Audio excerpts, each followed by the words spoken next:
I like the conversations we have before the stream starts about my bathroom habits. Well, Good evening. people miss the best stuff. Good evening, ladies and gentlemen. Welcome to Monkey of the Morning. I'm your host, the Ranting Monkey. He's Jack. Say hi, Jack. Hi, everybody. How you doing tonight, Jack? Yeah, I'm all right. How you doing? Oh, bad, but not worth talking about. This is why we weren't here yesterday, man. Just rough couple of days. I'll be fine. I'm happy, and we got a lot of stuff to talk about tonight. Before we begin, though, Snubber, thank you. Speaking of women's wrongs, you see the Twitter thread of Am I the Asshole post about a husband who left his wife because she had a bug out bag, aka a bag that is in case he's abusive and she can leave at any time. No, I did not see that. I'm not shocked, though. And frankly, if my wife had a bug out bag, I'd just tell her to take it and go. If it was an apocalypse bug out bag, I'm all for it. Well, if it's a you might beat me bag, then that's just weird and sad. The apocalypse bag I'll give you, but that would be one you did together, hopefully. Yeah. I would also have one of those. And we'd be going together, not like, if he beats me, I'm out. Well, you have trust issues, lady. Hi, Nuts. How you doing, sweetheart? Hi, Stargazer. Hi, everybody. Oh, my God, Jack. I've had a day, and I haven't done much. I've just been on Twitter, and I accidentally kept getting into arguments with idiots. Yeah, accidentally on purpose, maybe. Well, okay, let's take the one, right? Joe Biden came out to tell us all about how he's defended abortion. And I merely pointed out that it was kind of fucking rude to talk about how many black kids you killed during Black History Month. Yeah, I mean, that's not unfair. To which one of his little sycophants told me I was wrong and that most abortions are white people, which is simply not true. It's just not true. More black women have abortions than white women. And we're not even talking about just like a percentage of kind of thing like they do with other stats. Literally, like 39% of all abortions are black women, 32% are white women. That's just simple, easy to I got blocked for pointing that out. Yeah, of course you did. Using the CDC's website, by the way. So it's not like I was even using some kind of right-leaning source, like fuckabortionist.com or whatever. No, this was the CDC. CDC, notorious bigot hate source, yeah. Hey, I'm not wrong that it's kind of fucked up to be bragging about abortion during Black History Month, am I? No. When literally more black kids are aborted in New York City than are born, and actually I believe it's the whole state of New York. It's not wrong to point out that you shouldn't be bragging about how many of them you enjoy killing during Black History Month. No, but you're also arguing with people that think bringing segregation back is a good idea. True. They have some pretty screwed up priorities.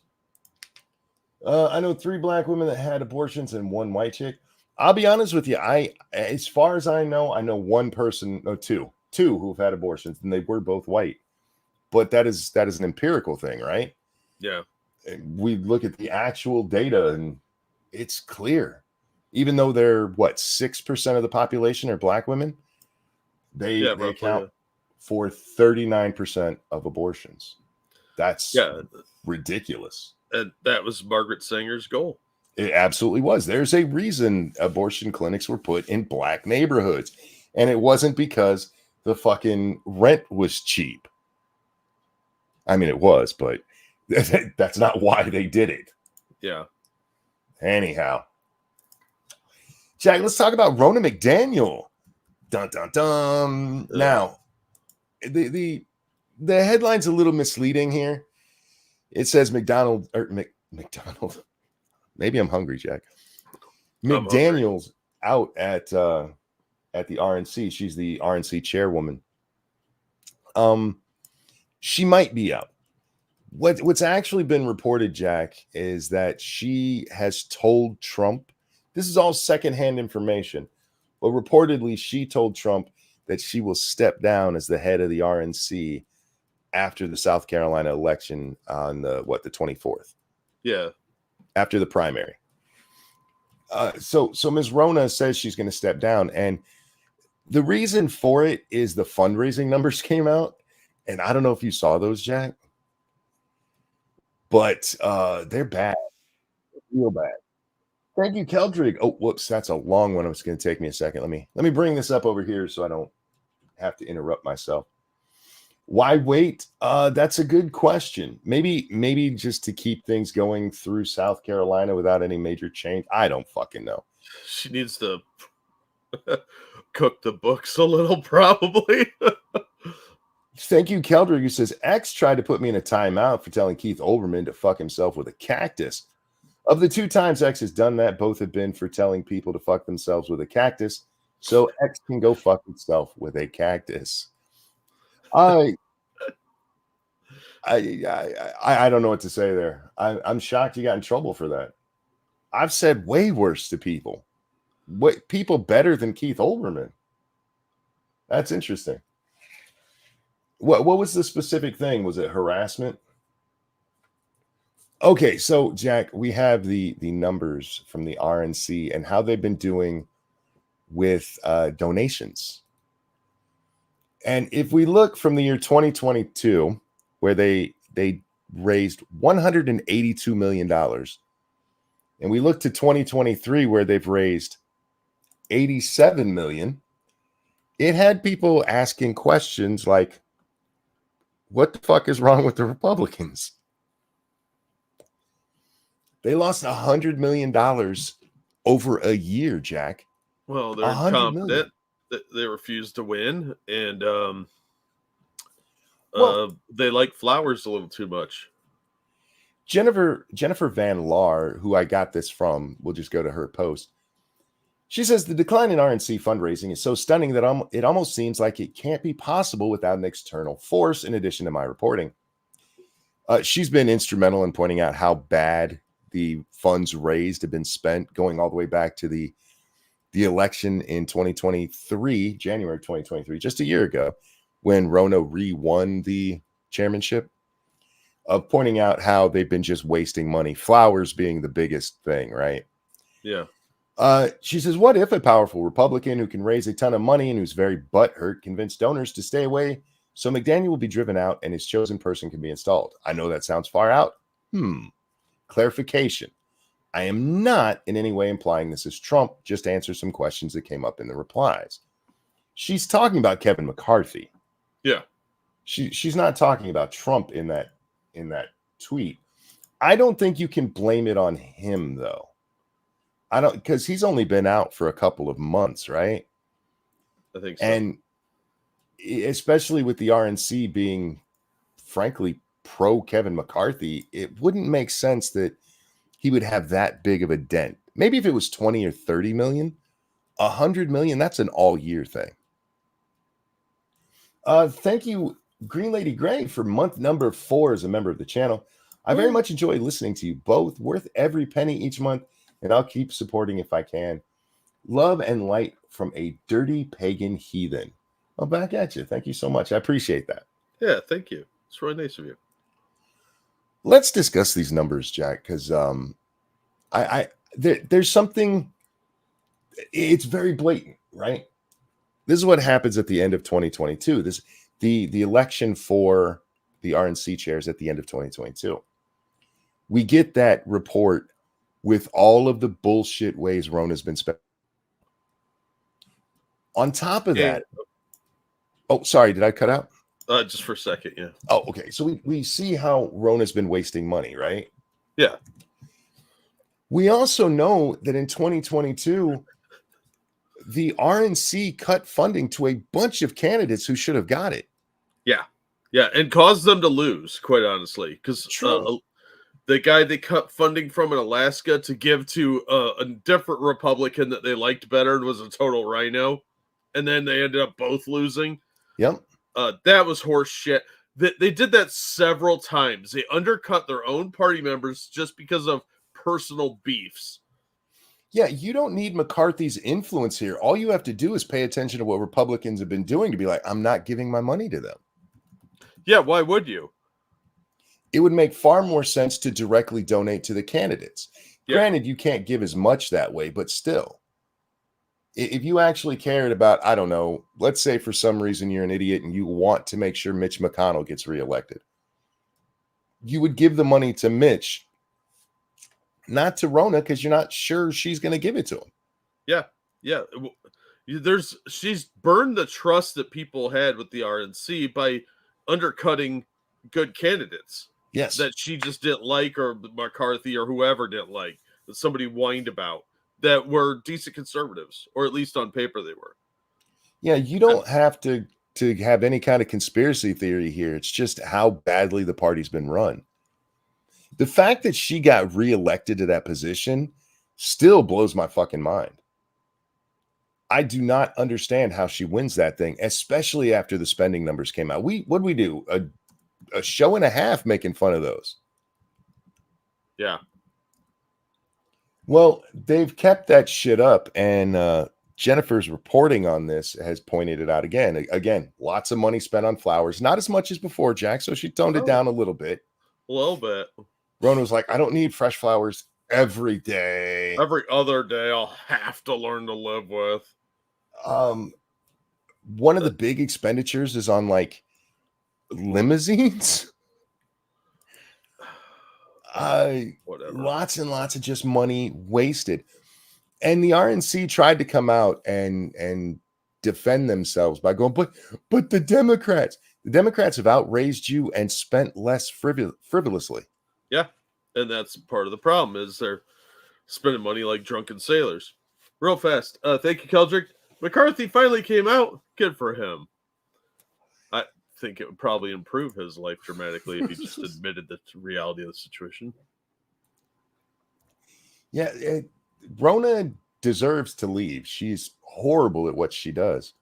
And she supports rhino candidates who have never followed through.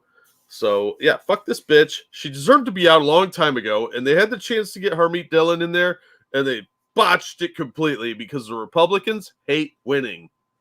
Can I just first of all say, good on Rona here for losing weight. She has clearly lost quite a bit, and good on you for getting healthy, lady. Yeah, good job, fatty. You're still fat.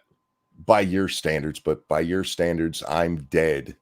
I'm just saying. I don't know what you do in your free time. Republican National Committee Chairwoman Ronna McDaniel has offered to leave her position following the South Carolina primary later this month to allow former President Donald Trump to install his own leaders of the party, two party advisors told CNN. She's also discussed those plans with Trump, according to a person familiar. This says to a person a familiar, which I don't think they actually mean like. Nope, it's a wizard's familiar. It's their pet cat that helps them out with spells from time to time. Yep, that's exactly who they're talking to. See, you don't know that Rona's secretary is actually Sabrina the Teenage Witch. That's who it is. Yes, indeed. Yes. So they were talking to Sabrina's cat. RNC spokesperson. Oh, sorry. No, I was just going to say he prefers to remain anonymous, but they outed him. They were going to say a person familiar with the matter, and they screwed up because they're CNN. RNC spokesperson Keith Shipper told CNN in a statement that nothing has changed. This will be decided after South Carolina. That makes it sound like if Nikki does well in South Carolina, Trump's going to be like, yeah, you got to step down. That's what I read there. Oh, I was taking it as I'm not leaving if Nikki wins. Maybe you know what? That could be it too. Either way, it contingent on how Nikki does there, right? That's kind of the implication. The truth of the matter is Rona should step down because she's bad at her job. Her job is to foster the Republican side. And whether you like Republicans or not, you can't look at them and say they've done well. I'm not one of the ones who thinks that they haven't won anything. These people, they lost 18 and 20 and 22. They didn't lose in 2022. They just didn't do as well as they thought. You can say they lost the Senate, but they didn't have the Senate anyway. They lost some seats there. They lost seats they didn't need to lose. True. It hasn't been a complete disaster, though. It just hasn't been as good as it should be. When Young can stroll into Virginia, basically unknown and become the governor based just on pushing back against the identity bullshit, and the National Party can't figure that shit out, there's a problem. I think they figured it out. They just didn't want to win. They wanted to push these fucking pussy little rhinos.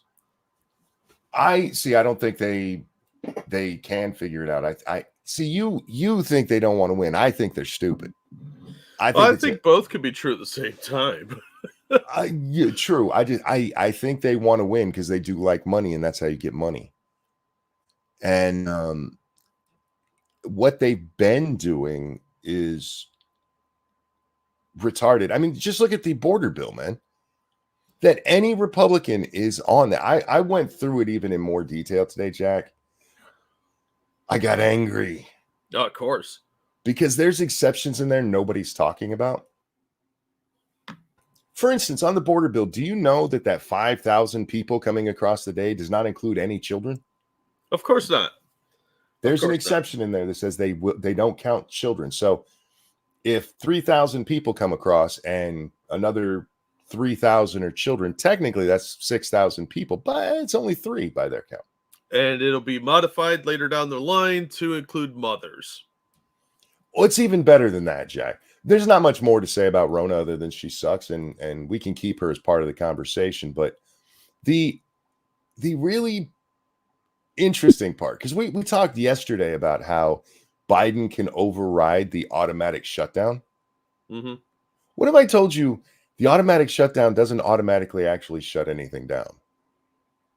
I would not be surprised, since Congress doesn't seem to understand how definitions of words work.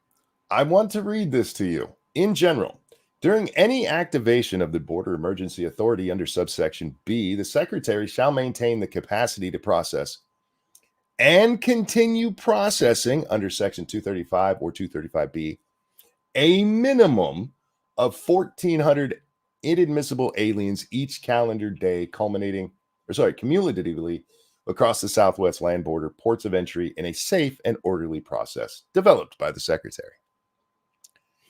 So, when the border automatically shuts down, at a minimum, they have to still process 14 minimum, Jack, not a maximum, at a minimum 1,400 people. Can you explain to me how that's the border being shut down? Same way we have government shutdowns. Don't worry, guys. This is going to automatically close the border if too many illegals are coming across, as we still do the same fucking thing. Totally, for real. Yeah.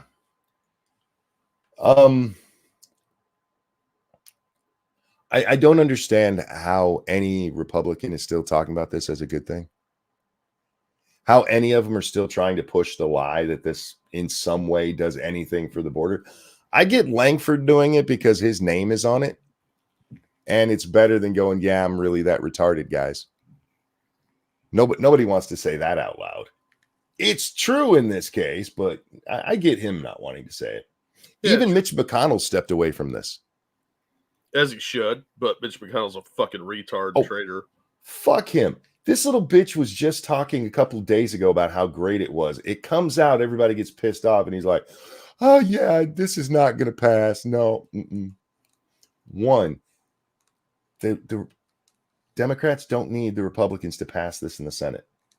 If you talk to somebody like Langford, he'll tell you they need 60 votes. That is not true. This is clearly a bill that is mostly about funding, and as such, they can use reconciliation to push it through. Yeah. So they don't even need the Republicans. But the fact that there's a few of them still out there going, this is a great thing, is absolutely asinine. And McConnell knew what this shit said. He wasn't one of the ones left in the dark about what was being written. No, but he agrees with all this crap. That's the problem. And he did, until it blew up in his face and everybody got a chance to read it for themselves and went, are you fucking retarded? And then suddenly he's like, nah, this is a bad thing. This is a bad thing. It's bad, blarp. It's bad, guy. This is why your Republican fundraising is down. Because Mitch McConnell doesn't have to worry about not getting money from the RNC and does shit like this. the kind of people that support this bill are the kind of people that would get money from the RNC because they're more interested in their goddamn image than they are about doing the right thing.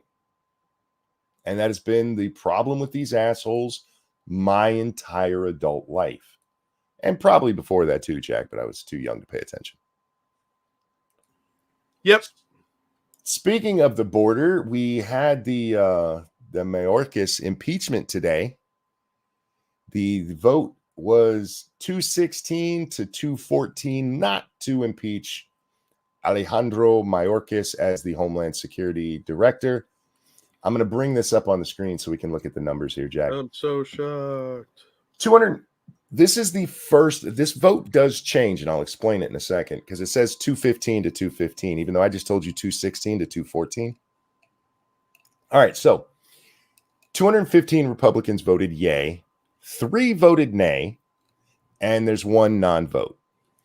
Democrats all voted 212 not to vote for it, giving us a 215. But one of the Republicans changed their vote from yay to nay for a very good reason. Let's talk about that no vote first. The non-vote there is Steve Scalise, who was getting cancer treatment. Yeah. So that's what reason not to be there. Sure. Well, because this was going to be a tie, I forget what the Republican's name is. I'll look it up in a second. But he switched his vote to no, and here's why. In the House, a bill can only be reconsidered if the majority vote asks for it to be reconsidered. So he specifically switched his vote to negative so that becomes the 216 and 216 wins so that they can bring this up again when Steve Scalise is actually there. Yeah, I get that. At which point it would be 216 to 215. Yeah. So there's one congressman out there who's getting blasted tonight and doesn't really deserve it. Yeah, that's gamesmanship. He should be congratulated for that. That's what I believe is called strategery. Now, if I'm being honest, though, letting this fail is probably their better strategy. Not the better thing to do, not the right thing to do, not what's best for the country, what's best politically. Because if you let this die here, it goes away and you don't have the next month of the media just talking about how you're wasting the taxpayers' dollars on this guy who's doing his very best and whose hands are tied. He just can't stop the illegals. So when Scalise comes back and we get the other vote and Mayorkas is indeed, kicked out, it will be funny to watch that happen because it's so predictable. And it's going to fail in the Senate anyway. They don't have the votes in the Senate. Look at the vote here in the House. Not one goddamn member of the Democrats thought that maybe he's been not doing his job. You'll hear the Democrats tell you, hey, there's no crimes. He's literally not following the law after having taken an oath to do so. I don't know if you guys understand what not following the law means, but that's criminal, Jack. Yeah, well, they don't give a shit. Politicians only care about themselves. Plus, I think a lot of them are just party loyalists that would vote for internment camps if a Democrat put it up. So, yeah, they're a bunch of fucking scumbags. They don't care about what the plebs have to deal with. I tuned in for part of the argument because it was going on when I first woke up. And I got to see Eric Swalwell get up there and tell us that... I'm sorry, go ahead. No, I was just grunting because I hate it. Swalwell gets up there and tells us that we shouldn't impeach Mayorkas because January 6th happened and Republicans suck. I'm paraphrasing, but only barely. Did his Chinese overlords tell him to say that? I couldn't help but see, he made this about January 6th. One day I hope people will listen to us and not give them their talking point for 4 fucking years. We told y'all this would happen. Yep. But yeah, that was his reason. But January 6th and fuck off, you fucking farting piece of shit. The votes not to kick out Mayorkas were Mike Gallagher of Wisconsin, Tom McClintock of California, Makes sense. And Ken Buck of Colorado, which unfortunately also makes sense. The guy who changed his vote is named Blake Moore, and I don't remember where he's from. Sorry. Sometimes my memory just kind of falters. But yeah, they decided to, it's not worth it. Now, the three who voted the way they did, honestly, it probably is the right political way to go. This is going to be a big waste of time anyway. You guys have already won. You've twisted Biden's arm into admitting that there's a problem at the border. And that's as much as you really can hope for. By all means, do the right thing, but understand that politics is a thing. And I support removing this guy. And if there was a chance in hell, I would say go do it. You guys have made the point, though.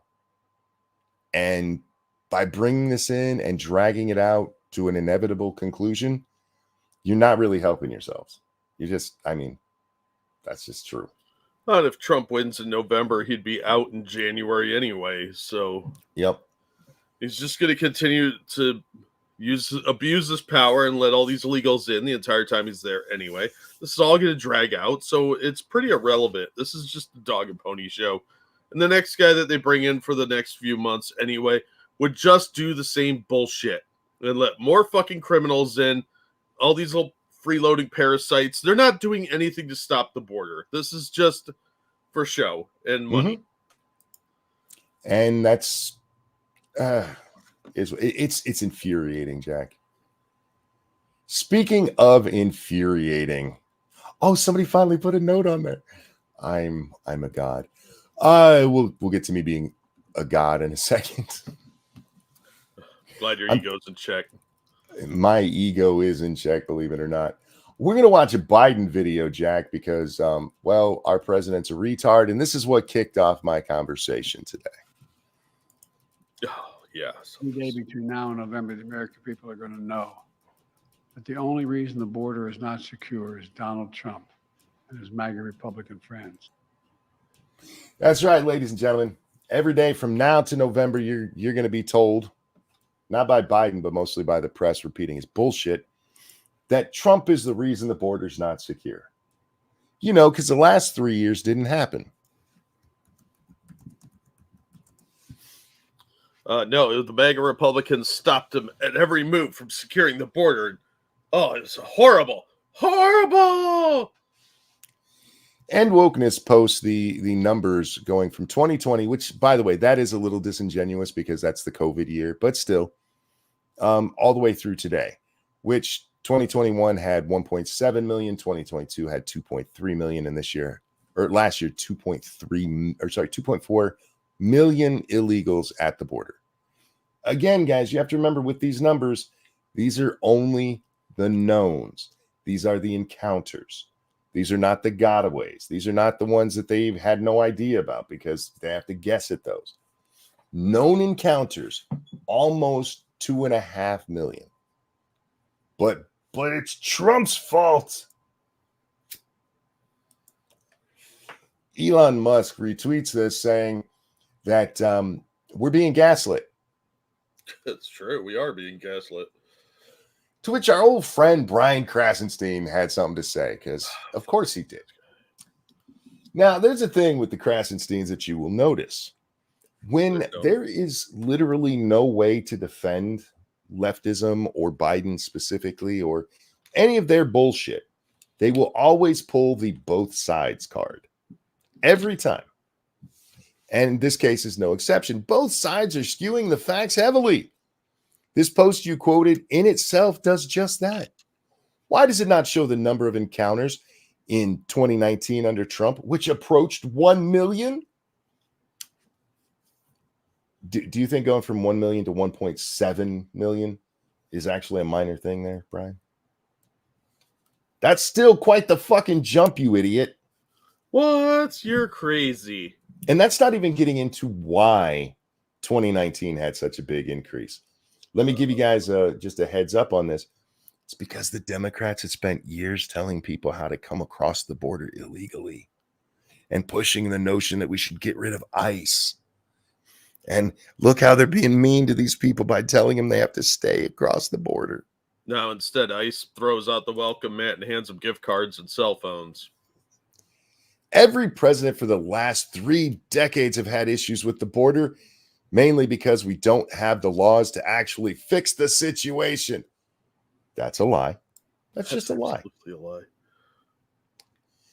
Executive orders work only so much, and most get delayed or overturned by courts because they end up being challenged and found to be illegal. Well, that has nothing stop writing illegal laws. That has nothing to do with anything. It really doesn't. I don't know why he brings up the executive order thing. Because a lot of lefties do this. They think that when they get in power, they should have the power of gods and kings. But when Republicans do it, they're just fascists. Well, to make his point, Brian puts up this infograph. Now, you'll notice that there's no dates on it, which is what immediately piqued my interest. What? No. That's silly, monkey. What good are dates? Well, that's the weird thing, because there's no reason to cut off the date here. If what he's trying to prove is that in 2021, Trump had almost 1 million people come across the border, right? Well, unless there's some pesky hate fact on there that would... Oh, wait. Yeah, because if you see the actual chart, and we will in a minute, you'll understand why he cut this off. But before we get to that, we have to look at this, because you see that big dip where it changes from blue to green and black? Mm-hmm. There was a change in the way encounters were recorded. What? You mean like they're manipulating it, like, say, the unemployment number or something? They changed the way that reporting was done in 2020. You mean during the not recession? To include all encounters. Where before, I believe it was just encounters. I forget the exact breakdown. But because of that, I did a reverse image search. And here's the actual chart. The last year on the chart, Jack, is 2021. Oh, whoops a doodle. And you see a spike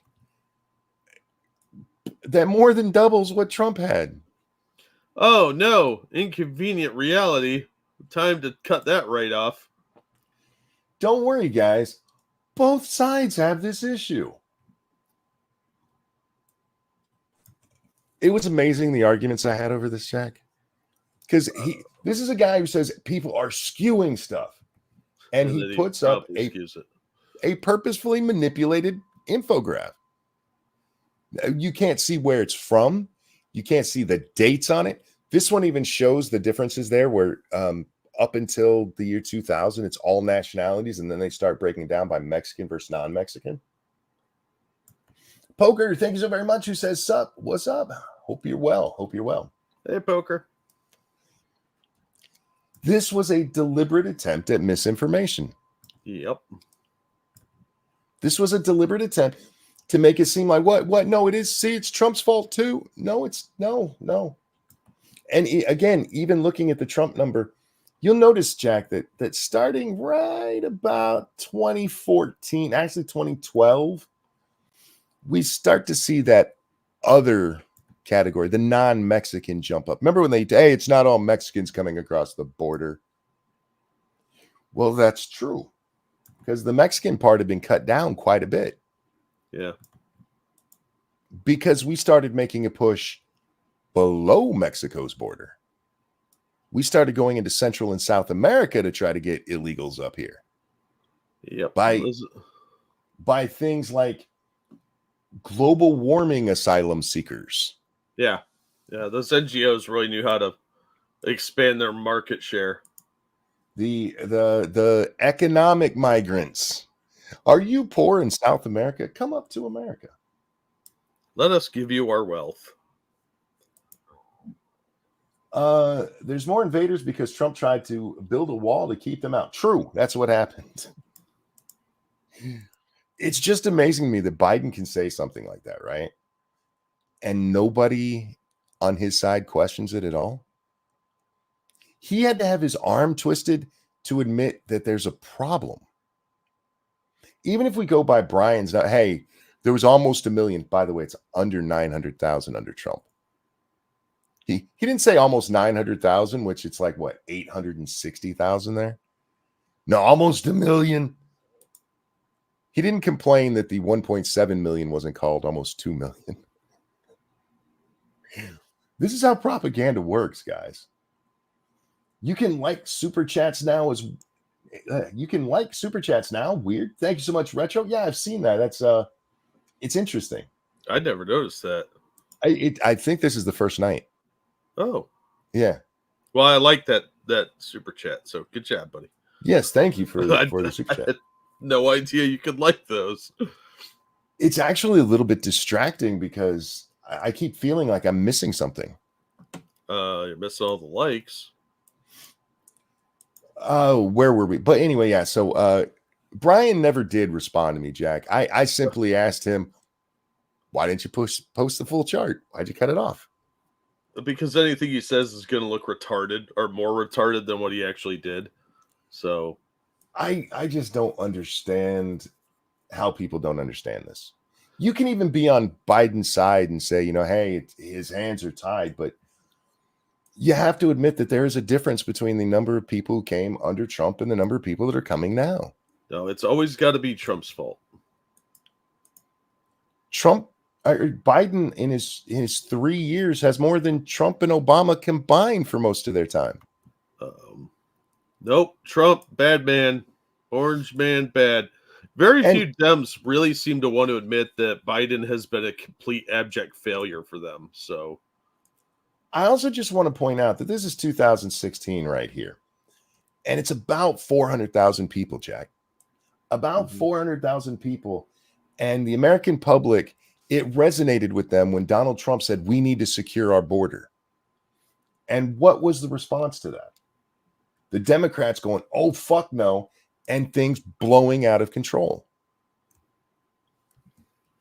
They hate Trump so much that 4 times the amount that was coming in under Obama is not a problem under Biden. And actually, at this point, it's 6 times more than 2016. I saw several people like, hey, that's because it's mostly non-Mexicans. Okay, let's look at that for a second. If you look at, say, the 2019 number, that's this one right here, the tall one under the Trump administration. This is the one that Brian highlights, the almost 1 million that was 850,000. And then you look at 2021 with Biden, and we look at that green line, it triples. So while you can say, hey, it's still mostly people coming from outside of Mexico, the number in just a few years has tripled strictly from Mexico. It hasn't been this high since 2008. No, it's because of the damn non-Mexicans. I don't even know what that argument's supposed to be. Like, does it make it better that it's non-Mexicans? For diversity. I mean, I don't care where they're coming from. They shouldn't be here. No, Monkey. Biden has to welcome all of our Chinese overlords that are sneaking in. It was amazing how many of these Democratic retards told me, but it's because it's not Mexicans. I didn't say fuck about Mexicans. I don't care about it being Mexicans. For all I care, they can go back to the blue graph where I can't tell where they're coming from. Yep. Because what's important is that they're coming. And they shouldn't be. They all need to go home. Mm-hmm. You cock block that shit and stop them from coming at our border. I'm going to keep telling that joke because I think it's funny. It is funny. But yeah, so I got to completely embarrass old Brian. And I may have reached out to the woman who runs Twitchy and alerted her to that in case she needs an article ever. I like Politibunny. We get along well. And yeah, I gave her a heads up on that one. Nice. I hope she uses it because it's funny. Not she doesn't even have to put my name in it. She can use one of the other people that posted it after I did, and just to show it, just to embarrass the Krassensteins, because they're bad people. Yep. They're bad people who lie. And I don't like liars. They're also allegedly scammers. Speaking of retards, man, I got into an argument over the abortion thing that I mentioned earlier in a completely different way. Somebody told me, yes, yeah, you really care about the kids. One, I didn't say I cared about the kids. I said I care about them killing people, killing kids specifically. Yeah, and I do care about that.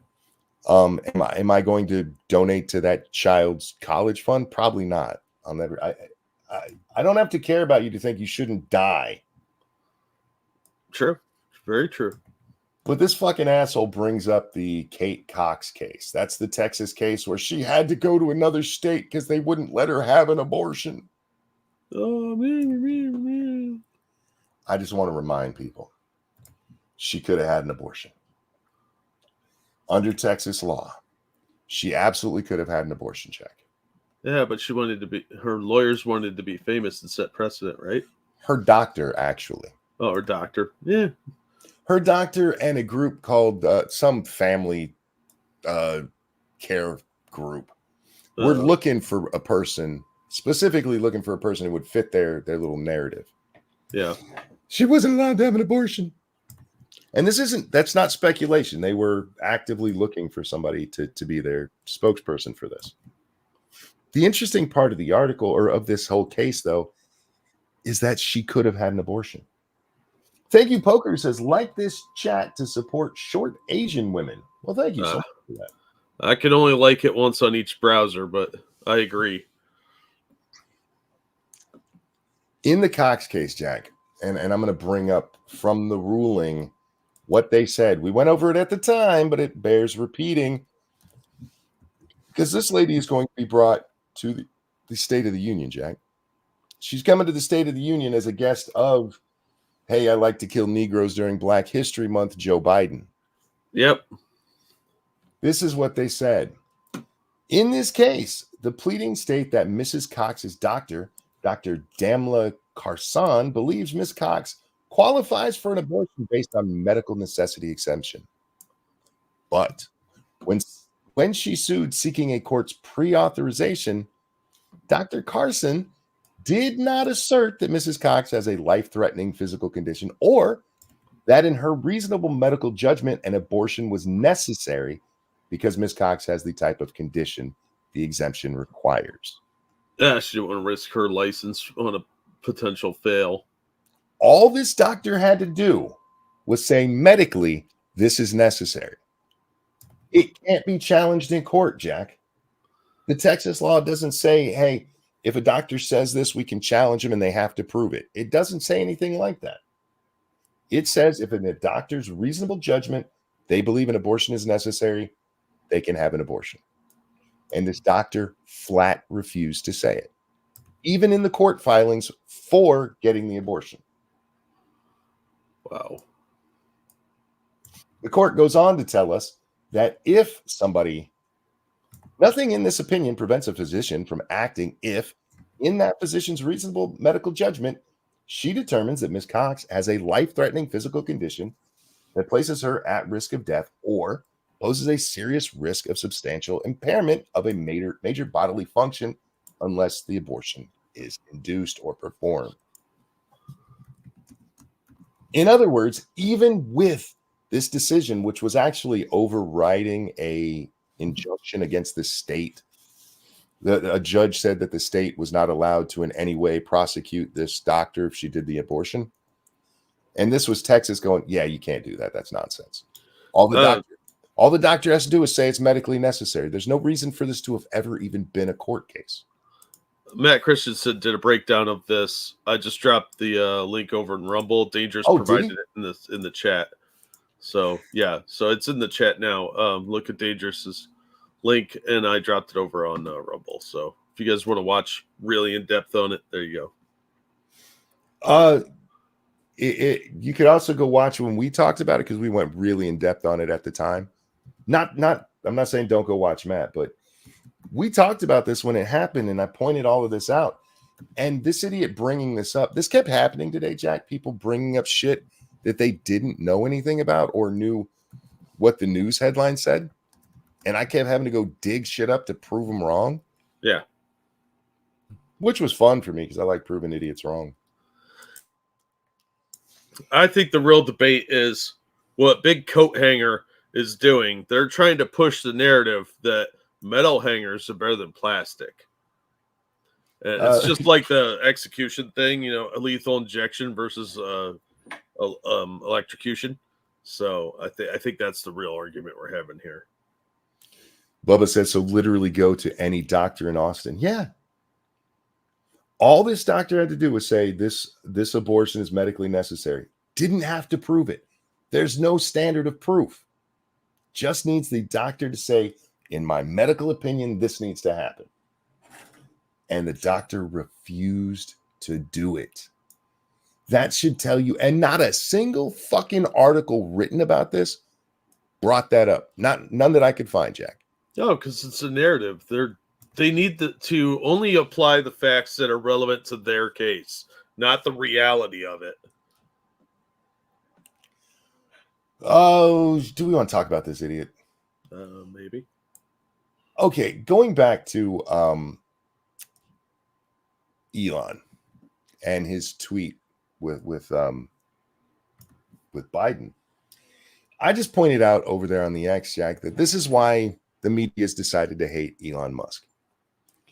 See, no matter what you think about Elon Musk or how free X is, the reality of the situation is the media understands the power of social media.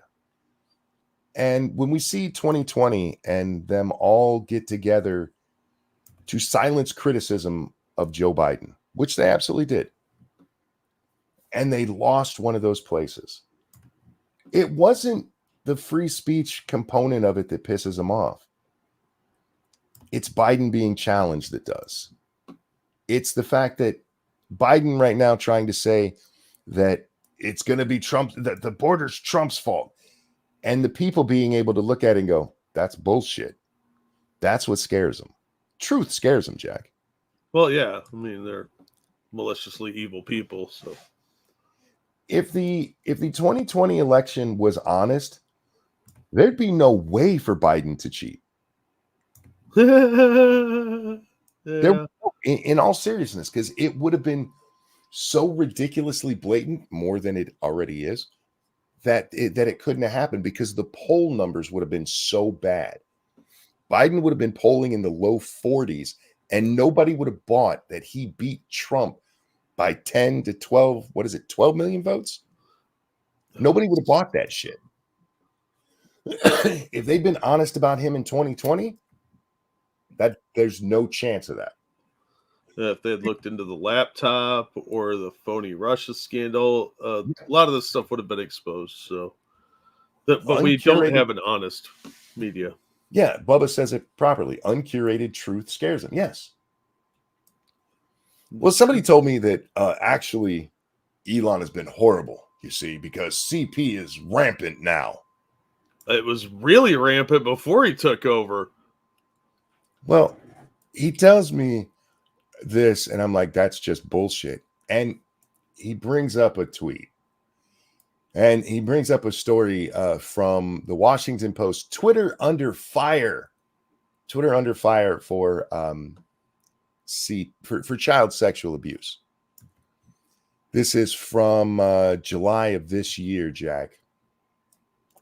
And it was the one story he could find. So I typed this into my Google.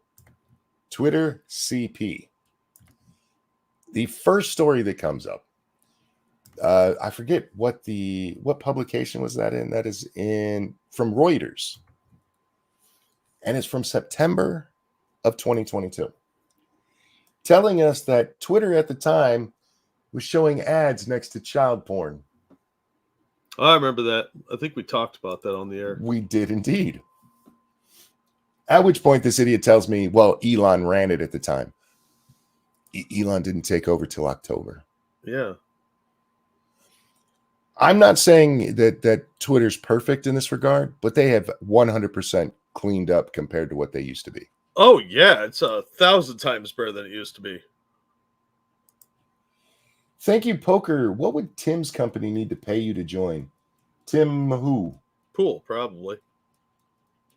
Tell him to call me. We'll work out a number. I worked at Walmart. I had no problem working for people I don't like. I did see that our friend, Mike Harlow, is going to be on with Tim Pool this Friday. Oh yeah, Yeah. Oh, is he going to be funny and dress exactly like Tim? He put out a picture of himself with a beanie on. Nice. And I told him I'd give him $1 if he'd wear the gayest beanie he can find. Tell him to wear one of those pussy hats. I mean that if you get yourself a knit cap and it is like so gay, I will give you $1, Mike. Mike Harlow, can't remember who that is. He is the gay gentleman who was on our show and is more right-wing than you'd expect a gay man to be. He's really funny, too. He's funny as shit. I love Mike. That roast he was a part of was awesome. He did a good job with that. Mandatory beanie wearing for Monk? No. I don't like knit hats when it's cold.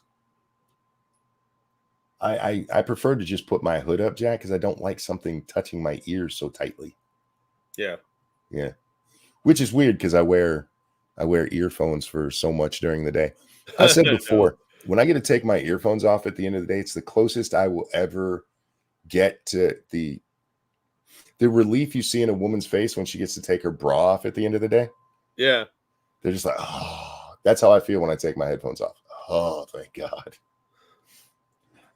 Anyway, $1 whole. Yeah, I'm poor, man. That's a lot for me. I'm not Elon Musk. Right? Yeah, we're poor. Like, share, subscribe, give us money. I'm doing fast shills now. I don't have time for everything. All right. This one is just Ashley St. Clair really kicked off the airline DEI stuff. And it was because it started off because she got on a flight with dirty illegals. Yeah. Yeah. And I still think she went way too far with it, but people have been digging into the companies and seeing their DEI stuff. And it's frankly frightening, Jack. Oh, absolutely. This has been ridiculously terrifying. This is a posting for a air traffic trainee for potential conversion in the air traffic control occupation. And it tells us that the duties are open to persons with disabilities, Jack. What? Now, wait for it. When it comes to you tell me, somebody who's crippled can go work there. All right, I'm cool with that. Somebody in a wheelchair could probably do a decent job as an air traffic controller. You don't have to stand up for that job. Thank you so much, Poker. Here's some money for your Asian woman.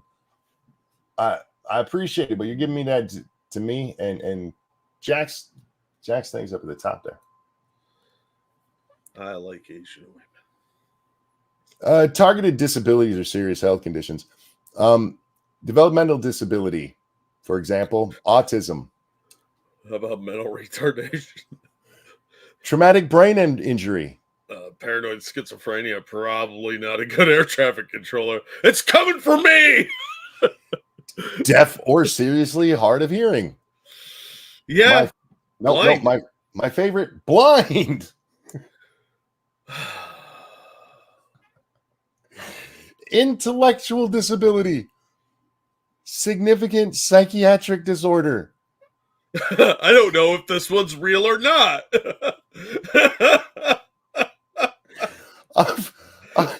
I'm working on a phantom engine. Oh boy. Jesus Christ. I don't even know what to deal with or how to deal with this shit. Now, look, I was going to land that plane, but the ghost of my great-grandfather came to me and said, don't do it. Wave it off. Maybe, and I'm just trying to be nice here, Jack. Maybe this is just a list of disabilities that are covered under federal law that there's a specific FAA exemption for, like, look, you're blind, you can't be an air traffic controller. As you should. But the fact that it doesn't say, physical disabilities, right? It doesn't say non-mental disabilities. And when you open it up to disabilities, you are allowed, Jack, under law to say you can't do this job. Seriously, like if you have a limousine company and a blind guy shows up to be a chauffeur, you're allowed to go, you can't have this job because you're blind, dude. Such bigotry. Listen to you.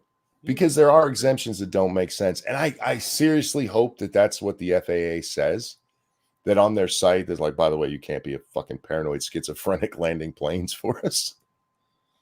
I don't know. Landings would be a lot more exciting. They would be. They would be. We could go back to having airport disaster movies. We haven't had those in a long time. I know, right? I mean, if you're in the tower and you want to fuck with the controller, you just be like, that plane that's about to land is full of your gang stalkers. All right, Jack, I want to bring up this. We're going to talk about some global warming now. Thanks to Jimmy Dore. Oh, God. No, hear me out. This is a chart of CO2 and temperature using the way the scientists, tell us how things used to be, right? So we're using their data. And it shows us that CO2 concentrations were like really, really high 146 million years ago. This is part where we know the Arctic was not just free of ice, but at some time there used to be tropical fish there. And we know this because we found them there frozen. Hate fact. Yeah. So tropical fish used to live up in the Arctic until it froze over. What this shows us is that the actual CO2 nonsense they've been pushing to us is nonsense. What? We had much higher concentrations of CO2 in the past. And if you look at this chart, the part that's circled there, it's showing where the CO2 drops, but the temperature comes up. You're full of hate facts, mister. Yeah, I know. I suck. Yeah, but anyway, monster. It's all over the place. Almost like there's no direct correlation between CO2 and the temperature. What? That's impossible. They said so. There was a hockey stick. Well, they also sold it under the lie of the greenhouse effect, because in a greenhouse you can make it warmer by increasing the CO2, but that's an enclosed environment, which, unlike these retards seem to think, we're not planet Druidia. You don't know that. There's a giant do. glass dome called the firmament that's over the planet, and it's in God's terrarium in his study. And it's got a door with the password 12345. That's a Spaceballs joke. Anyway, Jimmy Dore responded to the guy who posted this. And it took me back a little bit because I wasn't expecting this from Jimmy fucking Dore. He says, I read a NASA study that says basically the same thing as this tweet. And the tweet just saying that there's no causal effect between CO2 and temperature in the long history of the Earth because there's not using their own science. Is what they're using really science? No. Well, it depends, because what you're talking about when you're looking at this is you're looking at things like tree rings and mostly ice in this case, or core samples. So if we use their science, right, they're full of shit. We know it's been worse, and the planet didn't catch on fire over it. Anyway, it says, I read a NASA study that basically says the same thing. I'm not a climate scientist, so I hesitate to comment on the science of this, but I do know that all the remedies that the establishment has offered to combat carbon-caused climate change are complete bullshit and only hurt the working class. Did you? You just caught onto that, did you, Jimmy? It's about time. As soon as John Kerry, Barack Obama, and Greta Thunberg recommend closing down 800 military bases to fight climate change and private jet travel, I'll start taking them seriously. But until then, they can fuck right off, because they are lying charlatans who are pushing a billionaire's agenda that only it's only hurting workers. Once again, this is the same thing we see with so many bad ideas, like raising the minimum wage to $30 an hour. The kind of people who support that are the kind of people who can pay for it, that it's not going to hurt their bottom line. It wouldn't hurt Walmart to have to buy carbon credits, Jack. They have the money for that. You know who would hurt? Small business. Small businesses. The fact that this has been pushed on the left and none of them have realized that, this is the first time I've ever seen one of them realize that, is shocking to me. Well, they tend to have a very cult-like listen and believe mentality. So, and in fairness, I want to go back to what he says at the beginning, where he says, I'm not a scientist, so I won't comment on the science. You don't have to be a fucking scientist to look at this and go, something doesn't add up here. No, but they always fall back to dismissing people who aren't experts in their opinions. Air quote experts. We've been told that if you're not a scientist, you can't talk about this. This goes back to before COVID. That was the original place where you'd hear these assholes go, are you a scientist? Do you have a laboratory? If you question the nonsense on global warming, that was often the, what's your degree in, sir? Yeah, that goes back to Al Gore's era. Yeah. Because they were always like, oh, he's an expert, though. You're not. Thank you, Poker says, RIP Red Solo Cup. He says, GN. Is that good night? Yeah, he's talking about Toby Keith died. He lost his long battle with stomach cancer. Yeah, I didn't know he had cancer. Last time I saw that man, he disappeared for a while, and he used to be a big old country boy. Yeah. And he came out weighing like 10 pounds. Like, fuck. Yeah, he's been battling it for a while. I didn't know he was 62. I thought he was younger than that. I didn't realize he was quite that old, but yeah, I can see him being that old. He looked much older by the end there because cancer will do that to you. Yeah. I didn't see him in ages. I just only today saw a picture of what he looked like in the past couple of years. And you're not wrong. He looked pretty rough. But yeah, RIP Toby. Even though he had more left-leaning views than I do, I enjoyed his music, Jack. Yeah, I'm not that big of a country fan, so it wasn't for me, but I know my mom liked him. So I'm sorry to his friends, family, and fans, because that really sucks. We've lost some really good people this year. If you've never heard the song, I'll Never Smoke Weed with Willie Again, go listen to it. It's an excellent song about why he won't smoke weed with Willie Nelson. Because Willie does weed that you and I shouldn't even look at because we get high off of it. Yeah, and he can handle hardcore varieties that normies can't. Willie Nelson is the only person that can look at Snoop smoking and go, pussy.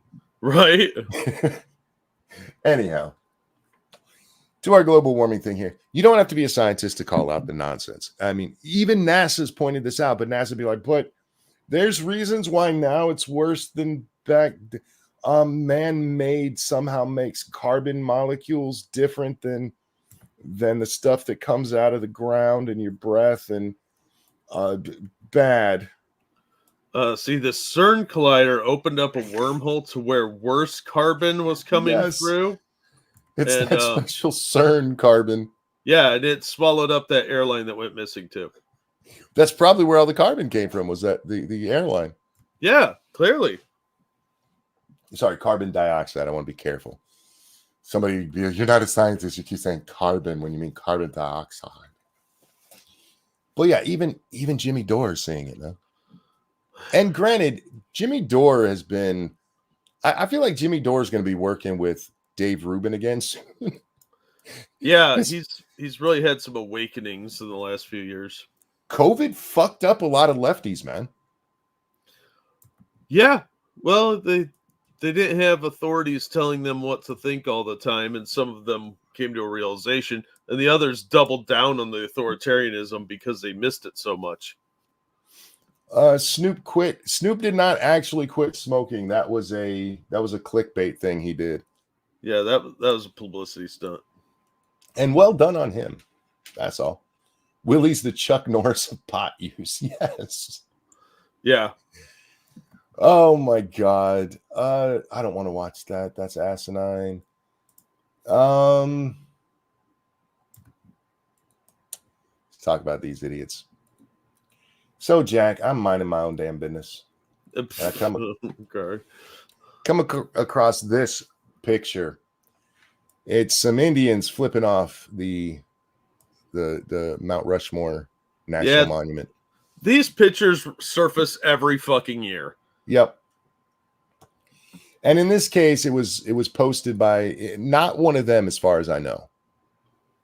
But it amused me that the guy on the I think that's I don't know what it is. The one on the right is not only wearing American clothing, but specifically a Nike shirt. That is the Air Jordan symbol on their fucking sleeve. You took the picture using a camera invented by a white man. You're wearing clothes made in a manufacturing plant, not hunted from the skin of a buffalo. Nah, bro. You know, back in the day when the Indians were out there hunting the buffalo, they kept their baseball caps pulled low to keep the sun out of their eye for when they pulled the bow back.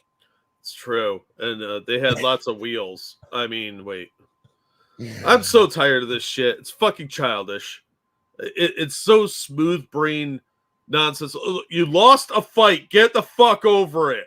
I'm sorry it happened to your ancestors, but do you really want to go roaming the plains hunting for buffalo and living as basically a subsistence hunter? They could do that. They have Indian lands. And it would suck balls. Yeah.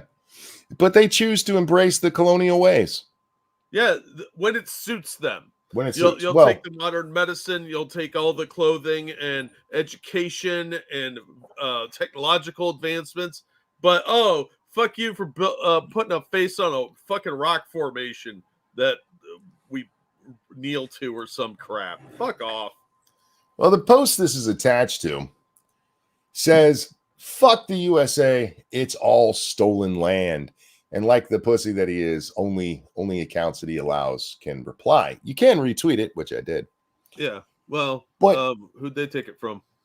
Well, here's the thing. I don't know who they got this picture from, but if we go look at Mr. Damien here, he's a Cuban communist. Wait, so he's from Cuba, which was a slave trade hub and was taken by the Spanish? Well, too inconvenient on the facts there. My guess would be he's actually first generation American. One, because there's no, Cubans coming over from Cuba who are like, go communism. That's a dead giveaway. Oh yeah, absolutely. Because they all lived under it. Yeah. It's the little shitheads who come over here and get to be spoiled who are like, my dad was an asshole for leaving under that piece of the wonderful man who killed everybody who disagreed with him. Yeah, for fleeing that utopia where they have the best health care that the 1940s can offer. The best health care. And we know this because they said so. Yeah, the North Koreans say that too. That shit drove me nuts because I had so many arguments over that. A lot of that pops up during the debates about Obamacare.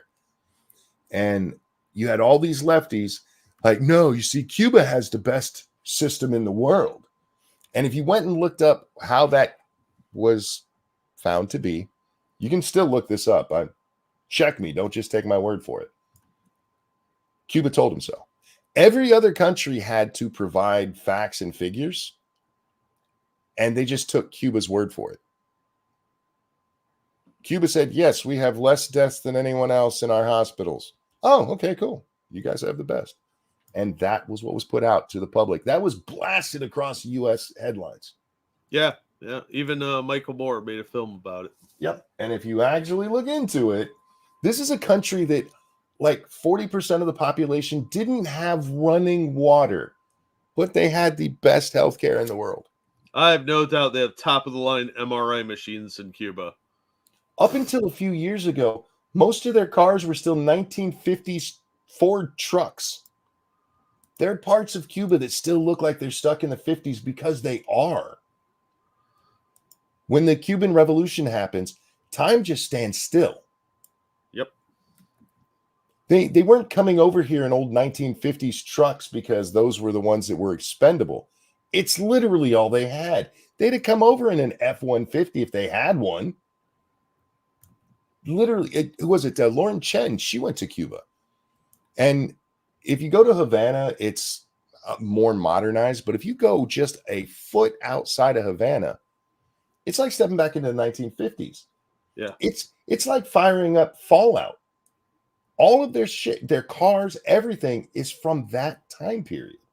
It's all broken down, too, because the 50s were a long time ago.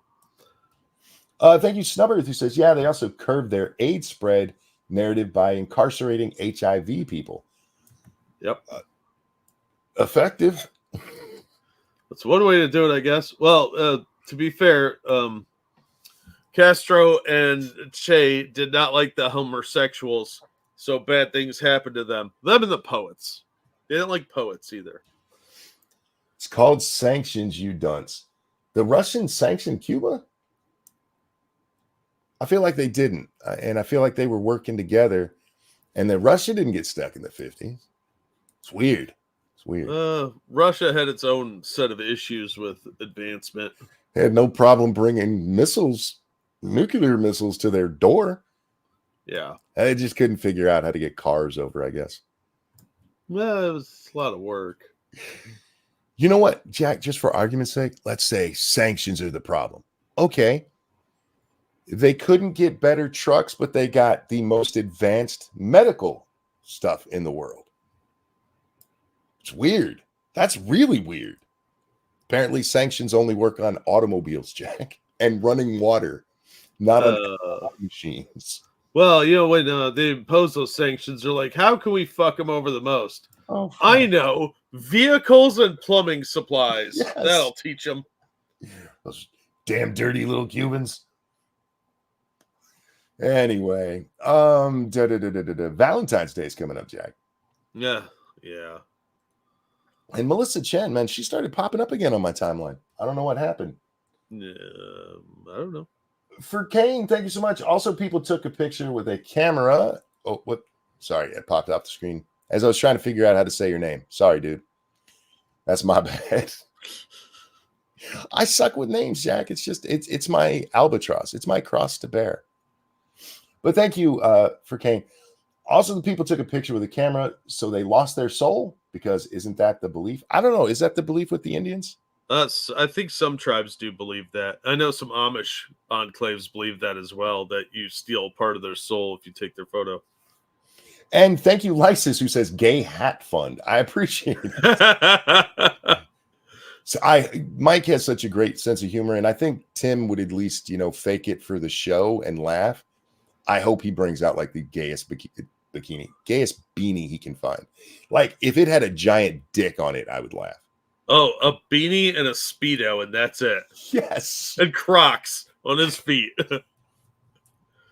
Anyway, what are you wearing? I got my new Crocs in the mail.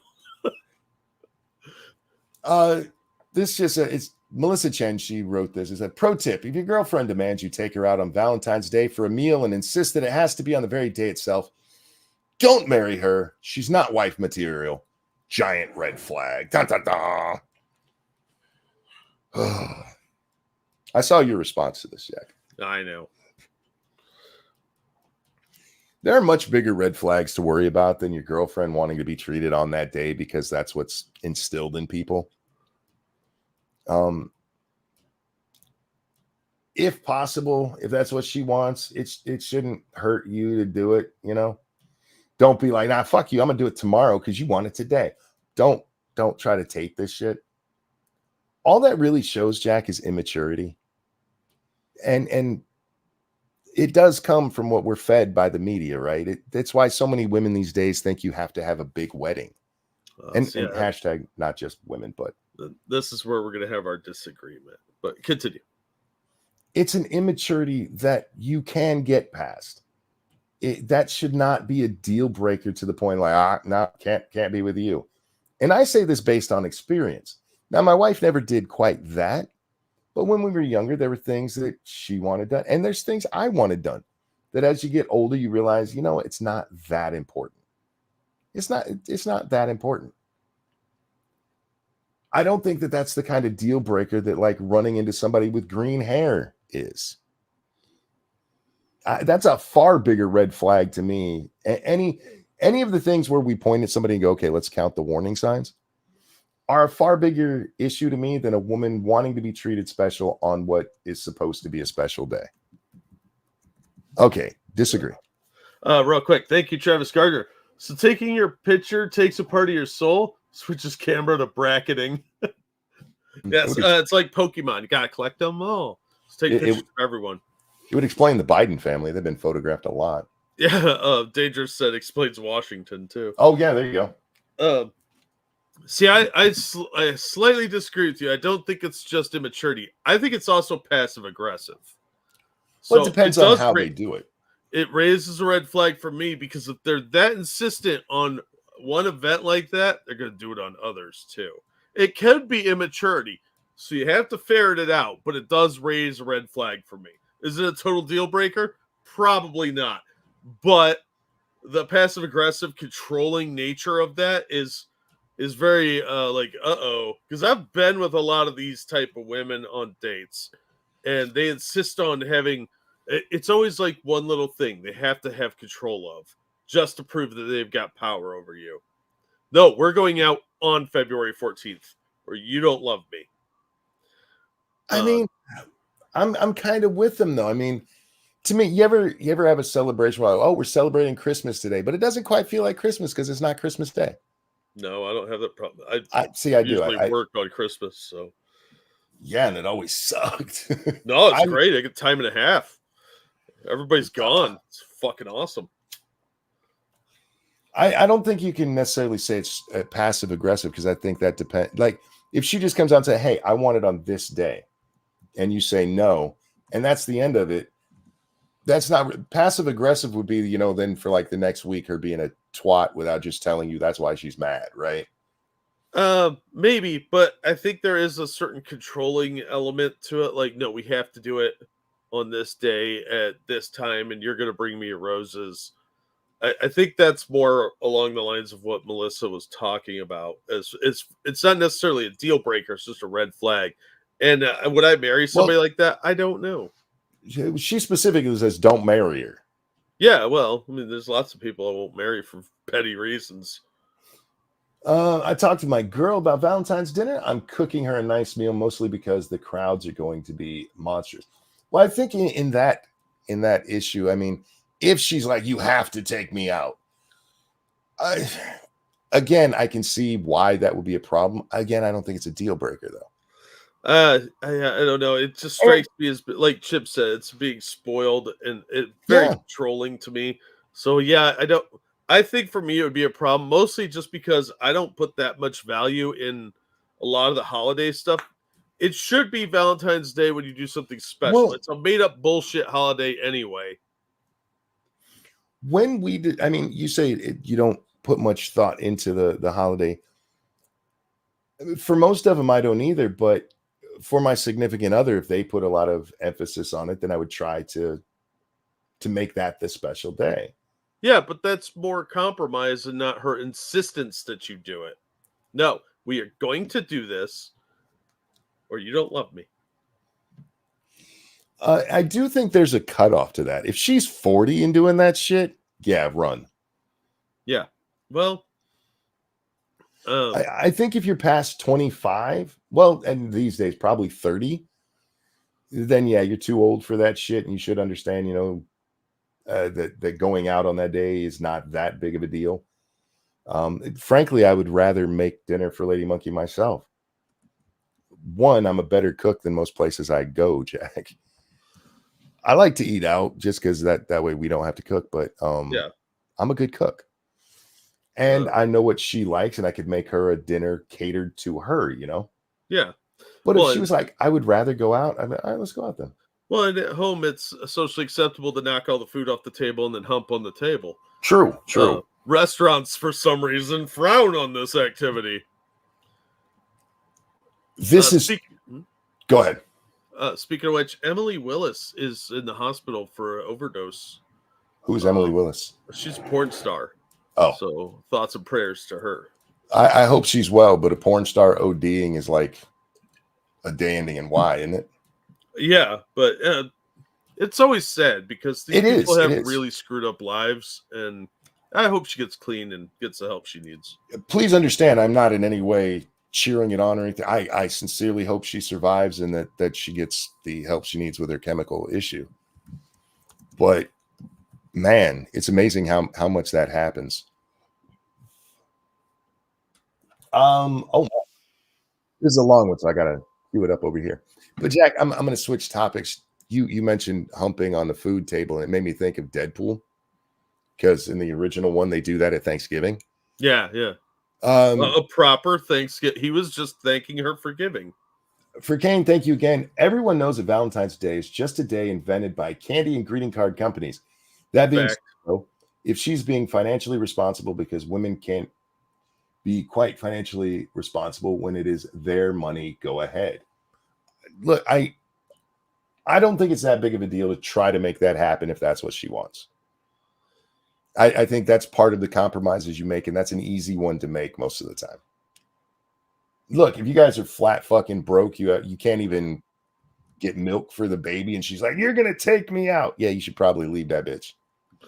Yeah, it's a factor, not necessarily the only thing that should be in the deal breaker per se. But I do view it as a red flag. So, but to the Deadpool thing, I don't actually want to talk about Deadpool. I want to talk about Doctor Strange, because I finally watched Multiverse of Madness. Yeah. And one, I don't care that much about Doctor Strange. I don't think it's as bad as I heard. No, I thought it was an okay movie. It's all right. The plot is rushed at the beginning. Yeah. But what bothered me is it was playing, and apparently the version I have has bonus features and stuff, and I wasn't paying attention that it was still playing. And I hear that the one guy say, we wanted to, and I want to talk to you about this because you're the comic guy. He says, we wanted to bring America Chavez into the MCU for a long time. And then he says this, she's only been around since 2011, so she's a newer one, but we wanted to bring her in for a long time. Now, correct me if I'm wrong, the MCU starts in 2008. Right? Roughly, yeah. Okay. With Iron Man and Hulk. Uh-huh. This character isn't invented until 3 years later. Uh-huh. Even in the comic book space.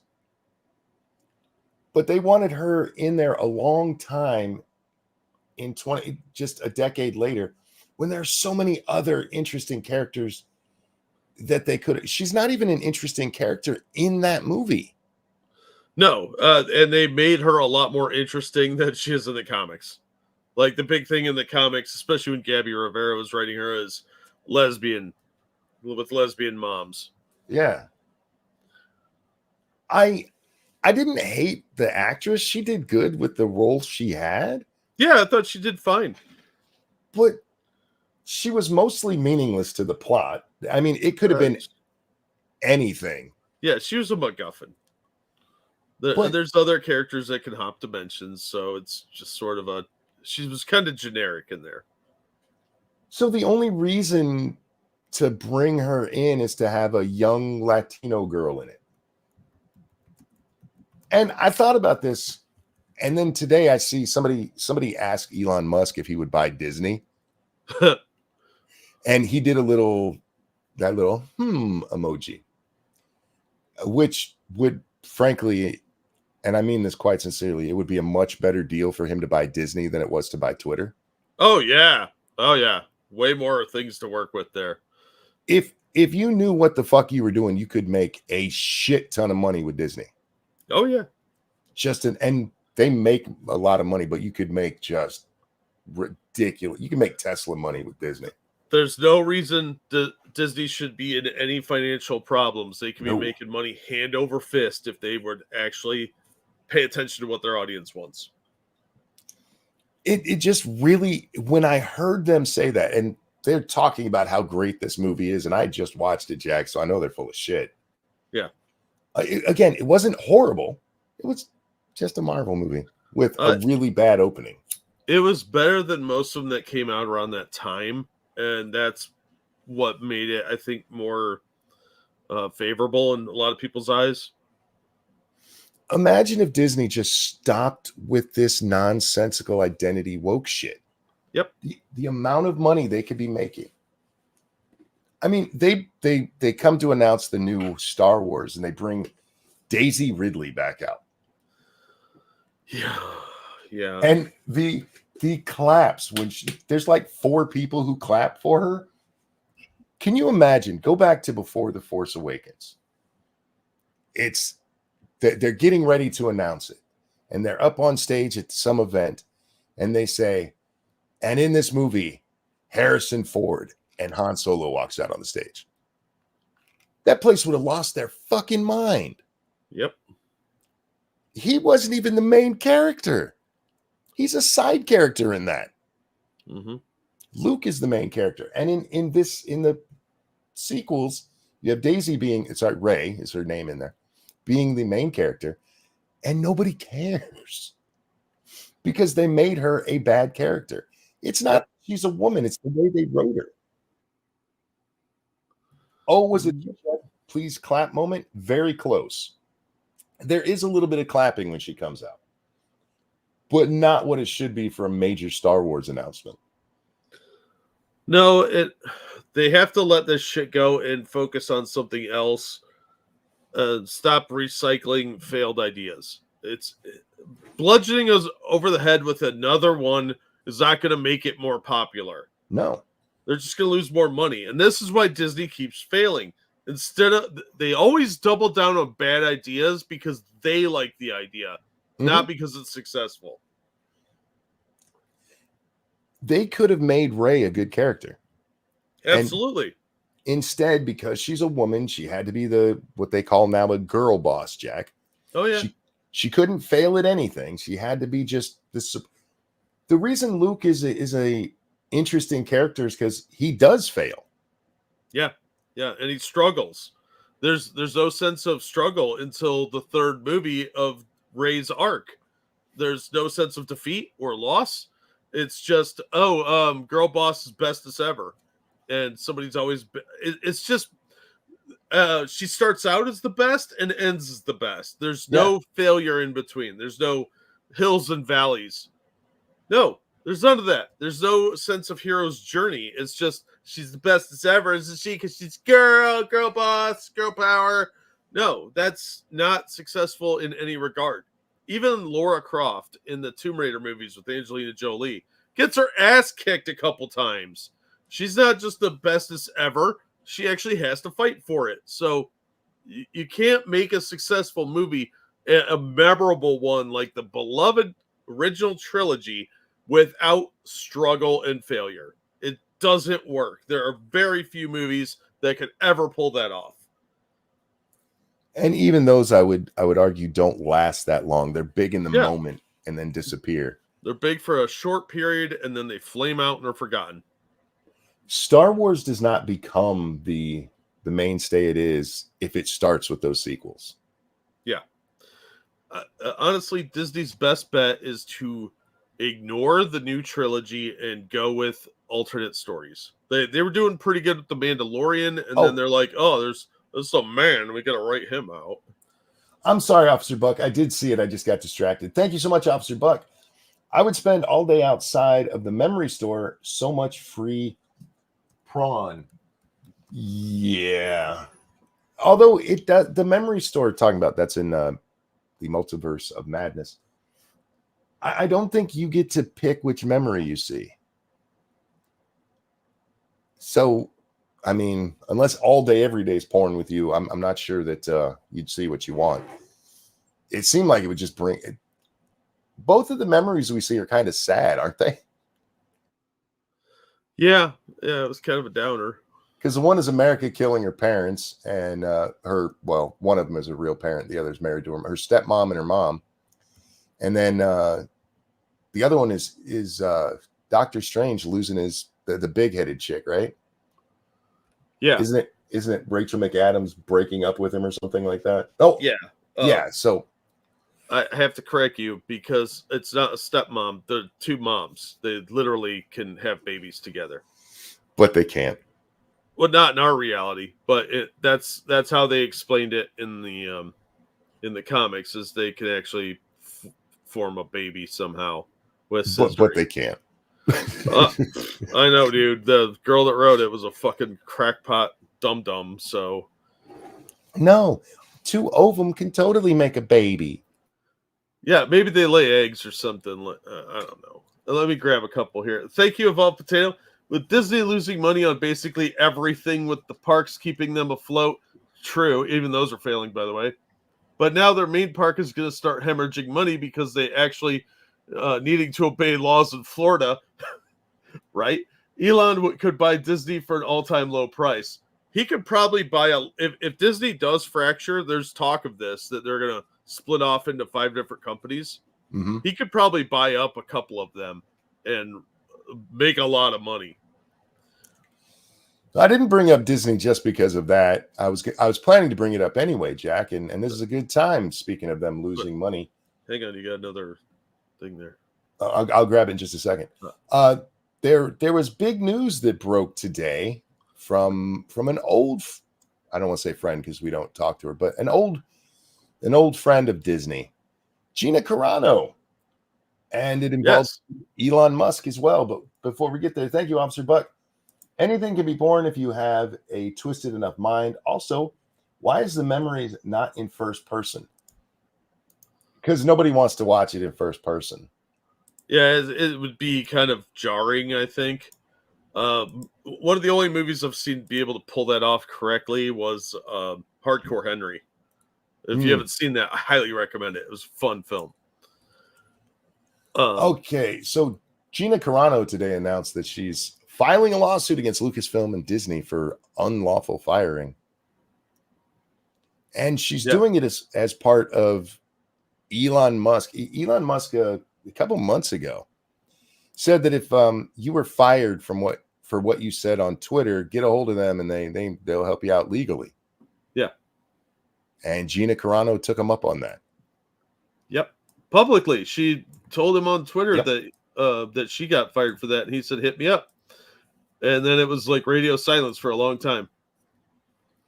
Yeah, where's the tweet? A couple months ago, Elon Musk tweeted that if you've been fired from using the platform for exercising your right to free speech, he would like to offer legal representation.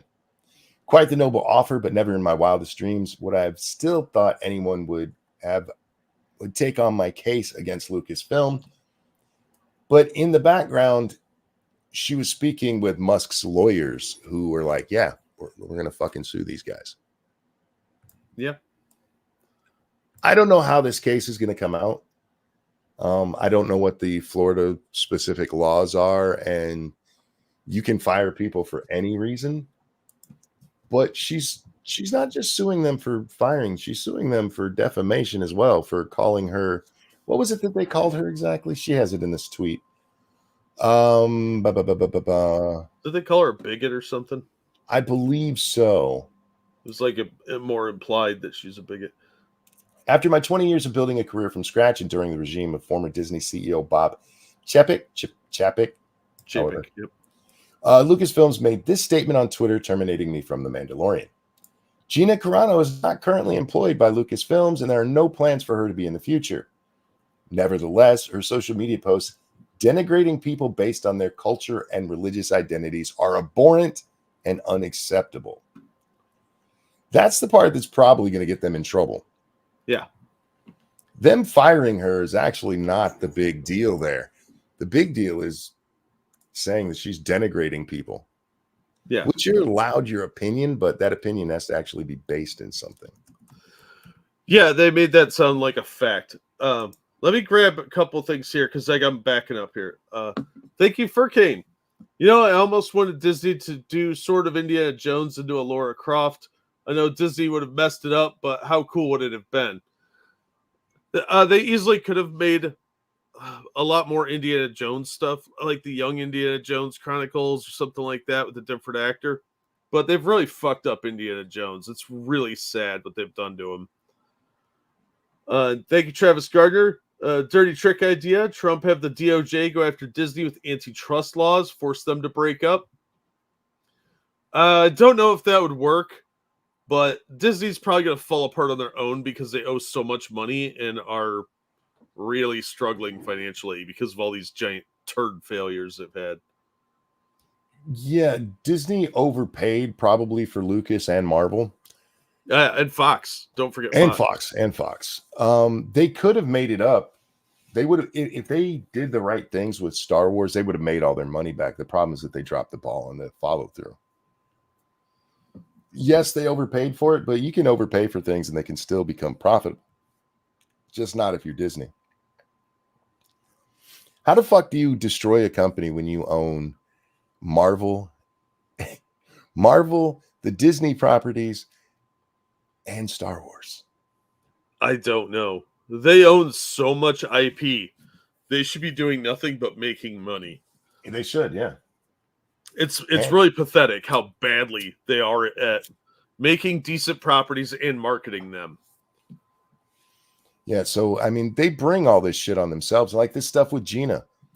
Gina didn't say anything worth firing her for, and you have this popular television show. You finally have something in Star Wars that's doing well for you. And because she said something on Twitter that you probably didn't even fucking see, you're like, yeah, well, fuck that bitch. Yeah, I don't want any of those strong girl bosses, Jack. Is that what it was? She wasn't Rey enough. She wasn't. I didn't watch The Mandalorian, so I can't say. But from what I understand, she was a popular character. Yeah, she was. She was very popular. She was not a girl boss. She was a strong character, like because she's physically strong, and they had a couple jokes about that. But she wasn't an infallible girl boss. She was a former commando for the rebellion. That's where her strength lay.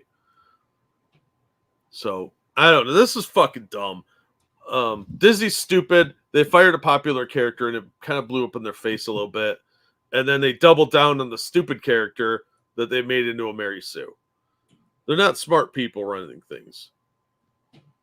Yeah, the whole notion of what they did there is asinine. It's shooting yourself in the foot. Yeah. You can tell fans, look, you don't have to like what she said. They do that with other things. I've seen Disney stand up for a lot of nonsense. Remember when they're like, they did their post about how they don't discriminate, and it was really easy to laugh at them because they really minimized the black guy from The Force Awakens. Yeah, they completely destroyed his character arc. He had the potential to be a really cool, interesting character. And in the second movie, they turned him into this like bumbling sidekick goof. It was pathetic because China didn't like it. With a really bad forced kind of love story that didn't fit. Yeah, because he was supposed to be like a force sensitive, and they turned it into like some sort of weird romance thing instead. Thank you, Keldrig, who says you can only be a strong girl boss if it suits the almighty narrative, I guess. Yeah, I guess. Yeah, you can not be a strong woman. You have to be a girl boss. Oh, excuse me. Real quick. Thank you, Tyr Alexander. Elon is the Quastes Haderach. He who rules X rules the universe. Though I am worried about Neuralink. I don't want anything being inserted into me unless it's a food or drink.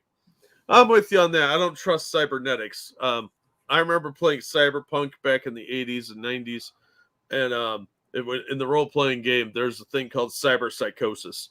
And you basically go nuts from too many cyber implants. That has always struck with me. Plus, what if you get hacked and they control part of your brain now? I do not like these ideas. So I am not going to be a cyborg. I'd prefer they just grew new bits and inserted them in you. I don't want implants. Oh, God. Excuse me. Bless you. I'm like really sick, dude. You should stop doing that. And Disney have also put gay characters in the background so they can be easily cut. Dangerous says in chat there. Yeah, I mean, they are It's amazing because they do work so much with China, even though that didn't work out for them. That's part of where they went wrong, was trying to cater to the Chinese audience. Yep. Or the Chinese government, honestly. Same thing. True.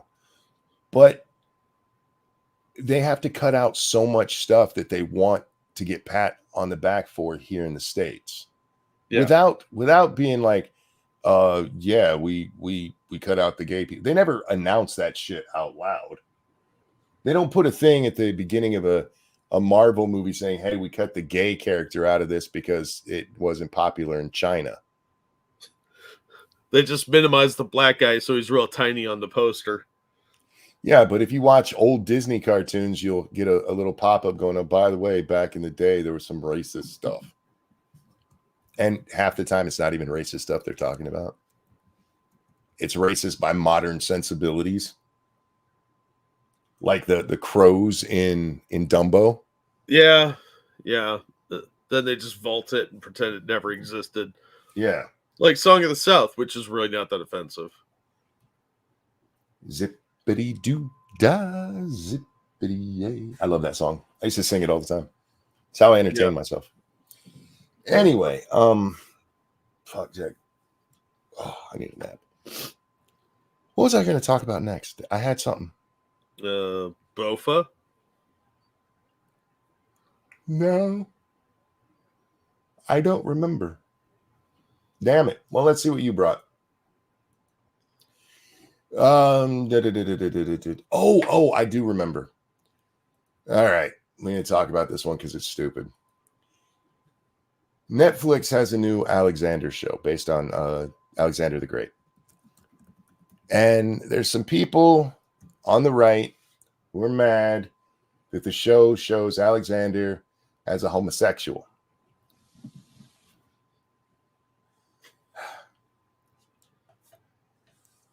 It's not woke to say Alexander the Great was gay. He was actually bisexual, Jack. We're pretty sure he spawned some kids, which you can't do butt sex. You don't know. I heard from a reliable YouTuber that's where black people came from. I heard that too. So at the very best, you could say that the man might have been bisexual. But we have writings going all the way back to the first century. The first century. Thank you, Alan, for the donation. He says, morning, monkey. Good morning. In the first century, there was a Roman writer who basically said even Alexander's mom thought he was gay. This is not some woke company of men. This is not some woke agenda bullshit. Not everything gay is woke agenda. There were gay people in the past.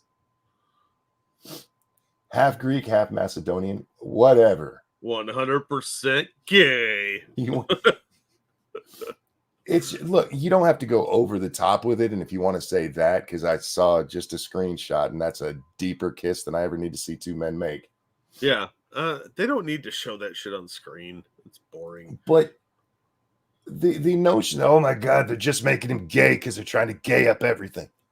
The idea that Alexander is gay goes way back.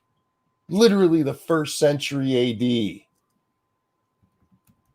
AD. This isn't some shit, Jack, that just came up. Yeah. It's not like Alexander was known for slaying the puss and suddenly they're like, no, but he liked the dick too. This is, I remember I was probably 12 or so when I first heard that Alexander was gay. That's probably about the time I heard Alexander the Great was a gay man. Yeah. Real quick. Thank you, Alan, for that generous donation. Says, morning, Jack. Good morning, Alan. Hope you're doing well.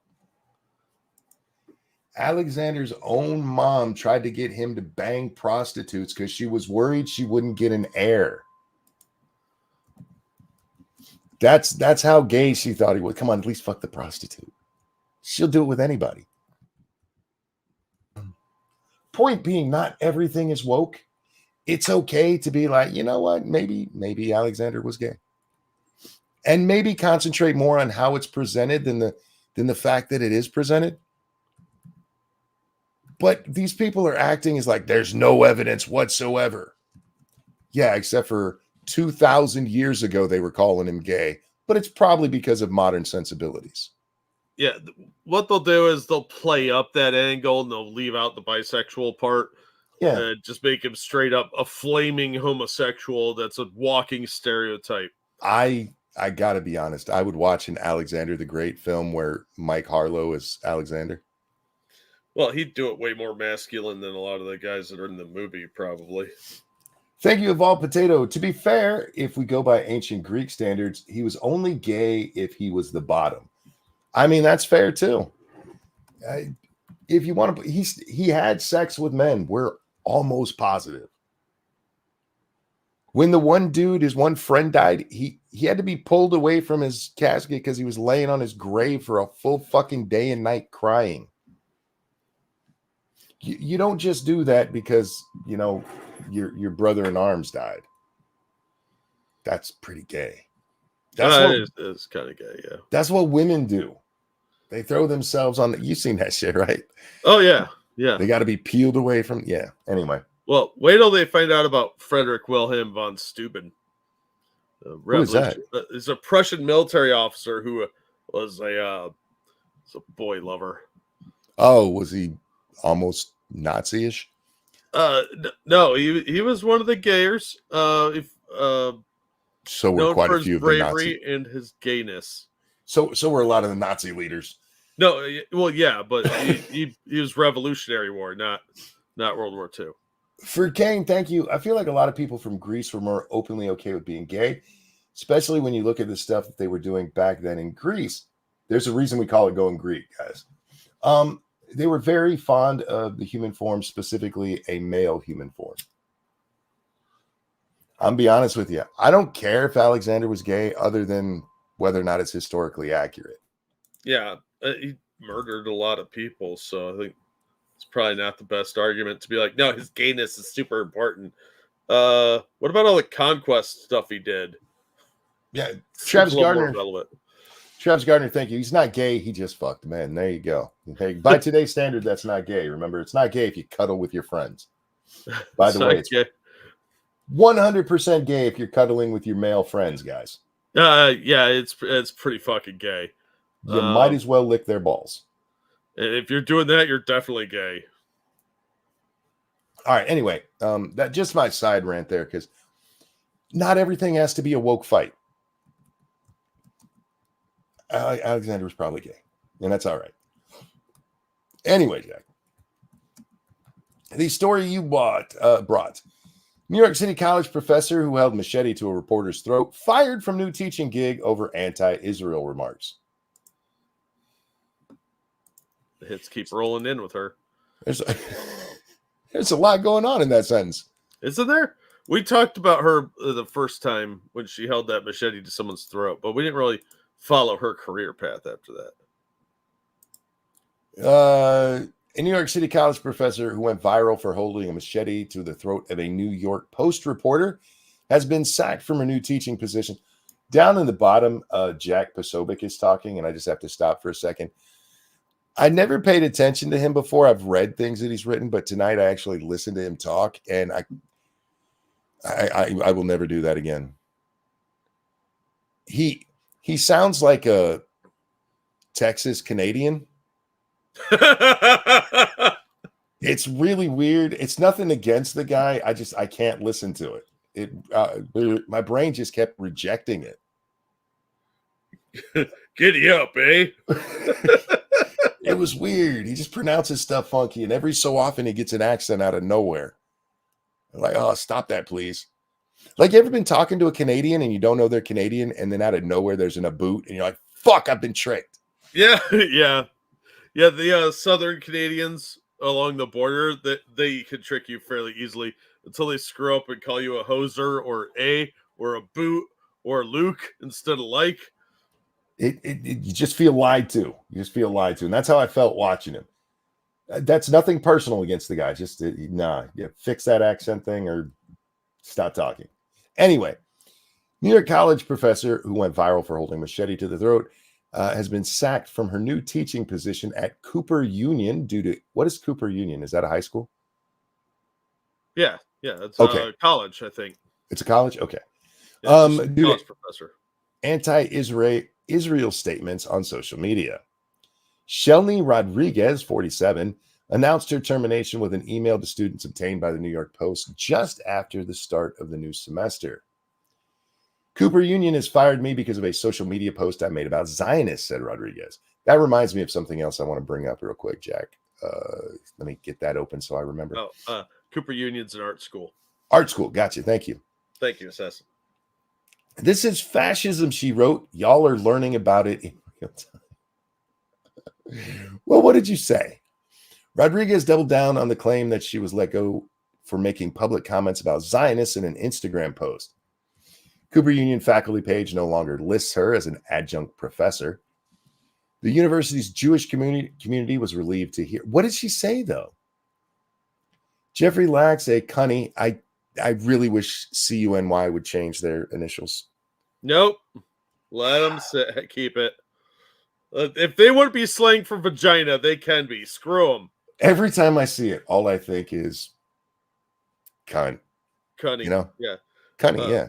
I knew a guy that used that in casual conversation as a replacement for pussy because his wife didn't like the word pussy, so he used cunny. And I can't unhear that. You can't say cuny to me because I won't believe you. I'll be like, that's cunny. That's vagina. The first time I ever remember hearing it said cunny was in South Park. In the episode about Disney and the Jonas Brothers, if you watch the special features on the DVD when they do the short commentaries, Trey and Matt tell about a friend whose daughter actually used that phrase that it made a tingle in their cunny. Yeah. And all I could think of is, who the fuck teaches their young daughter to call it a cunny? Weirdos. I think it's a British slang word originally. I'm not sure, maybe Australian, but it's not a new slang term. It's kind of fallen by the wayside. So it just sort of makes these weird appearances and stuff. So, but whoever taught that kid to say it is probably diddling them.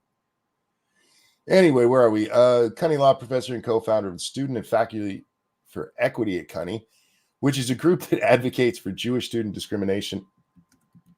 Wait a minute, what? Advocates for Jude? That can't be right. Oh, discriminated against. Okay. I thought it said discrimination, and my brain's like, no, you're reading that wrong, and I was. They advocate against Jewish discrimination. Her comments were really despicable. Like normally I would say, I would commend the university. What did she say? On Instagram, Rodriguez had posted a flyer of a pro-Israel event that was edited with cockroaches all over it. Wow. She took aim at one of the speakers and captioned the post, "Look at this dirty fucking roach, former Bronx borough president Ruben Diaz Jr., a Zionist lapdog." Oh my. Oh. I don't know. I don't know that if it gets worse, we'll see. But I don't know that you fire her over that.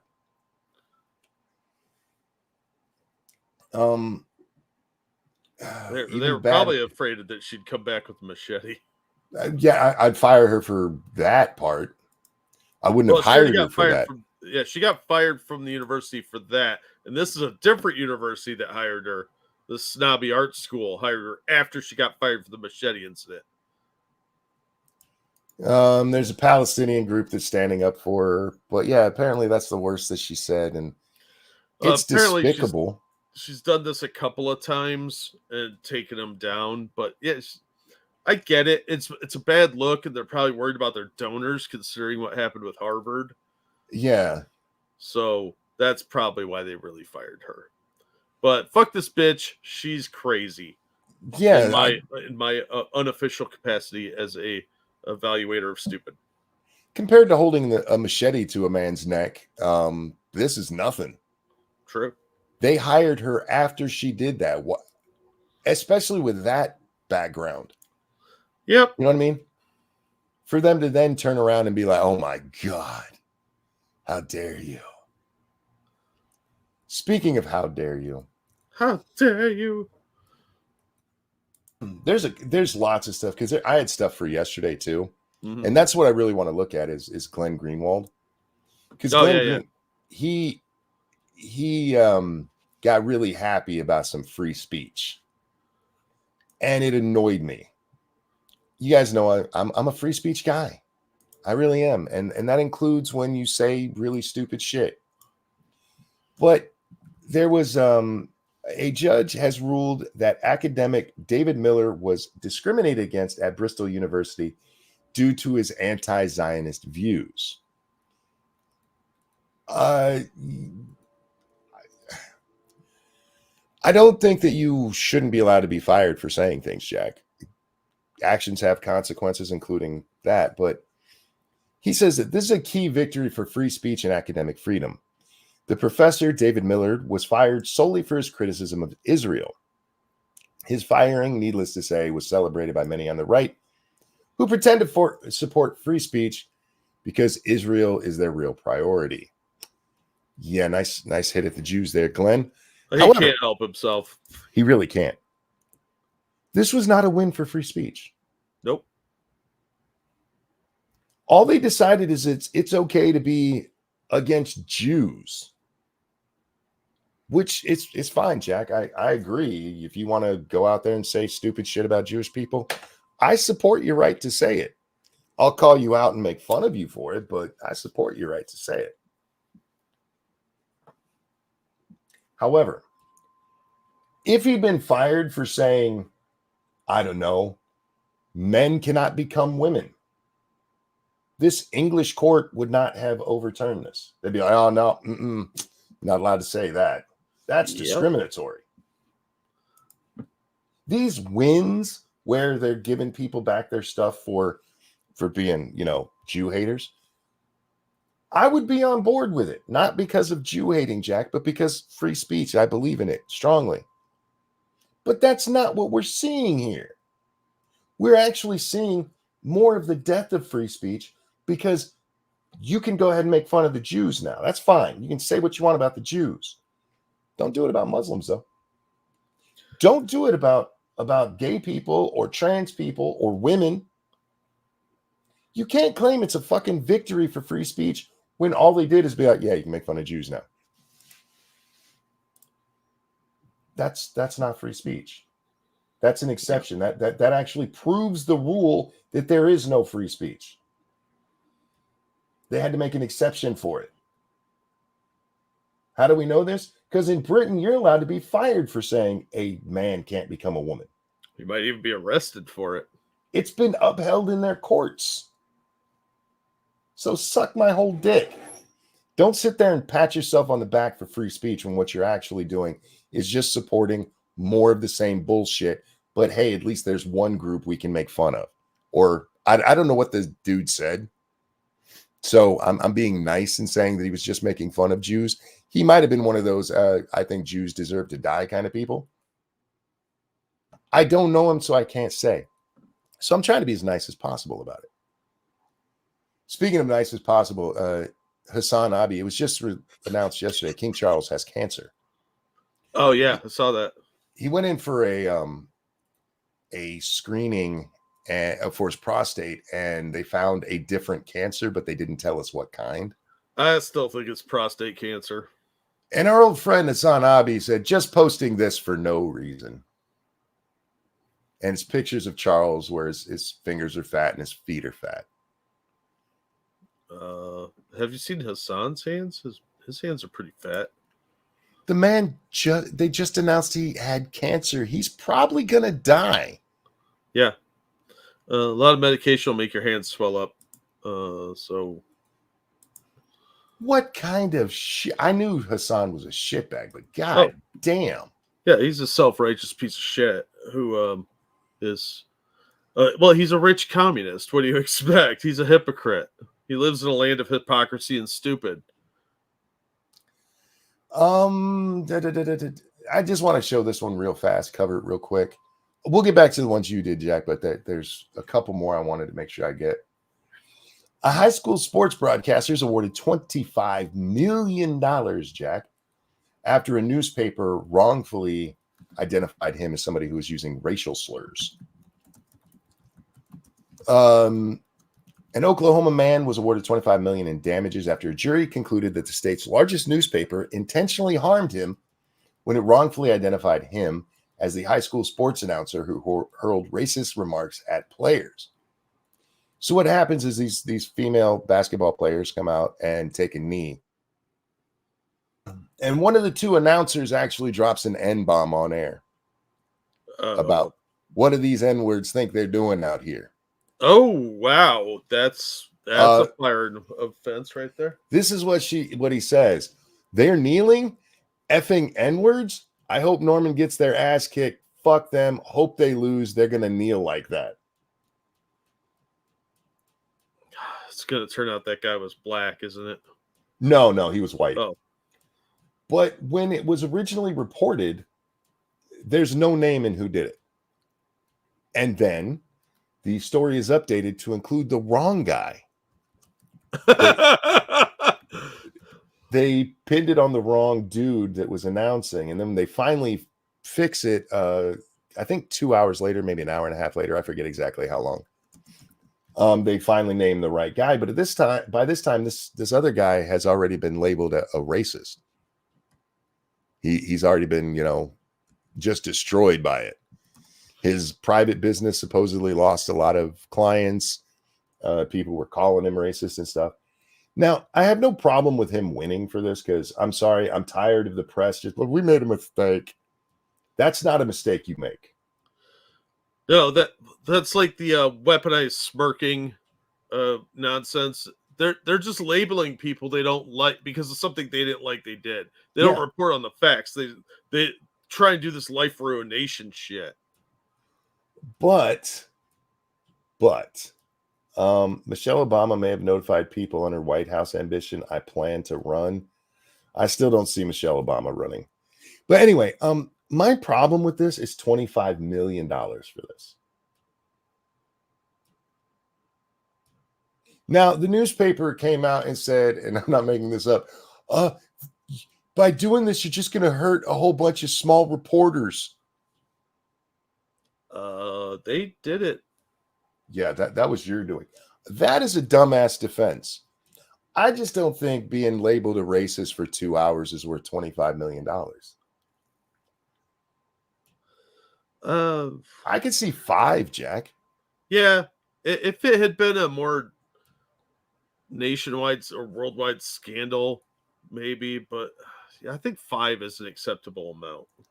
He got $5 million. You can retire off $5 million.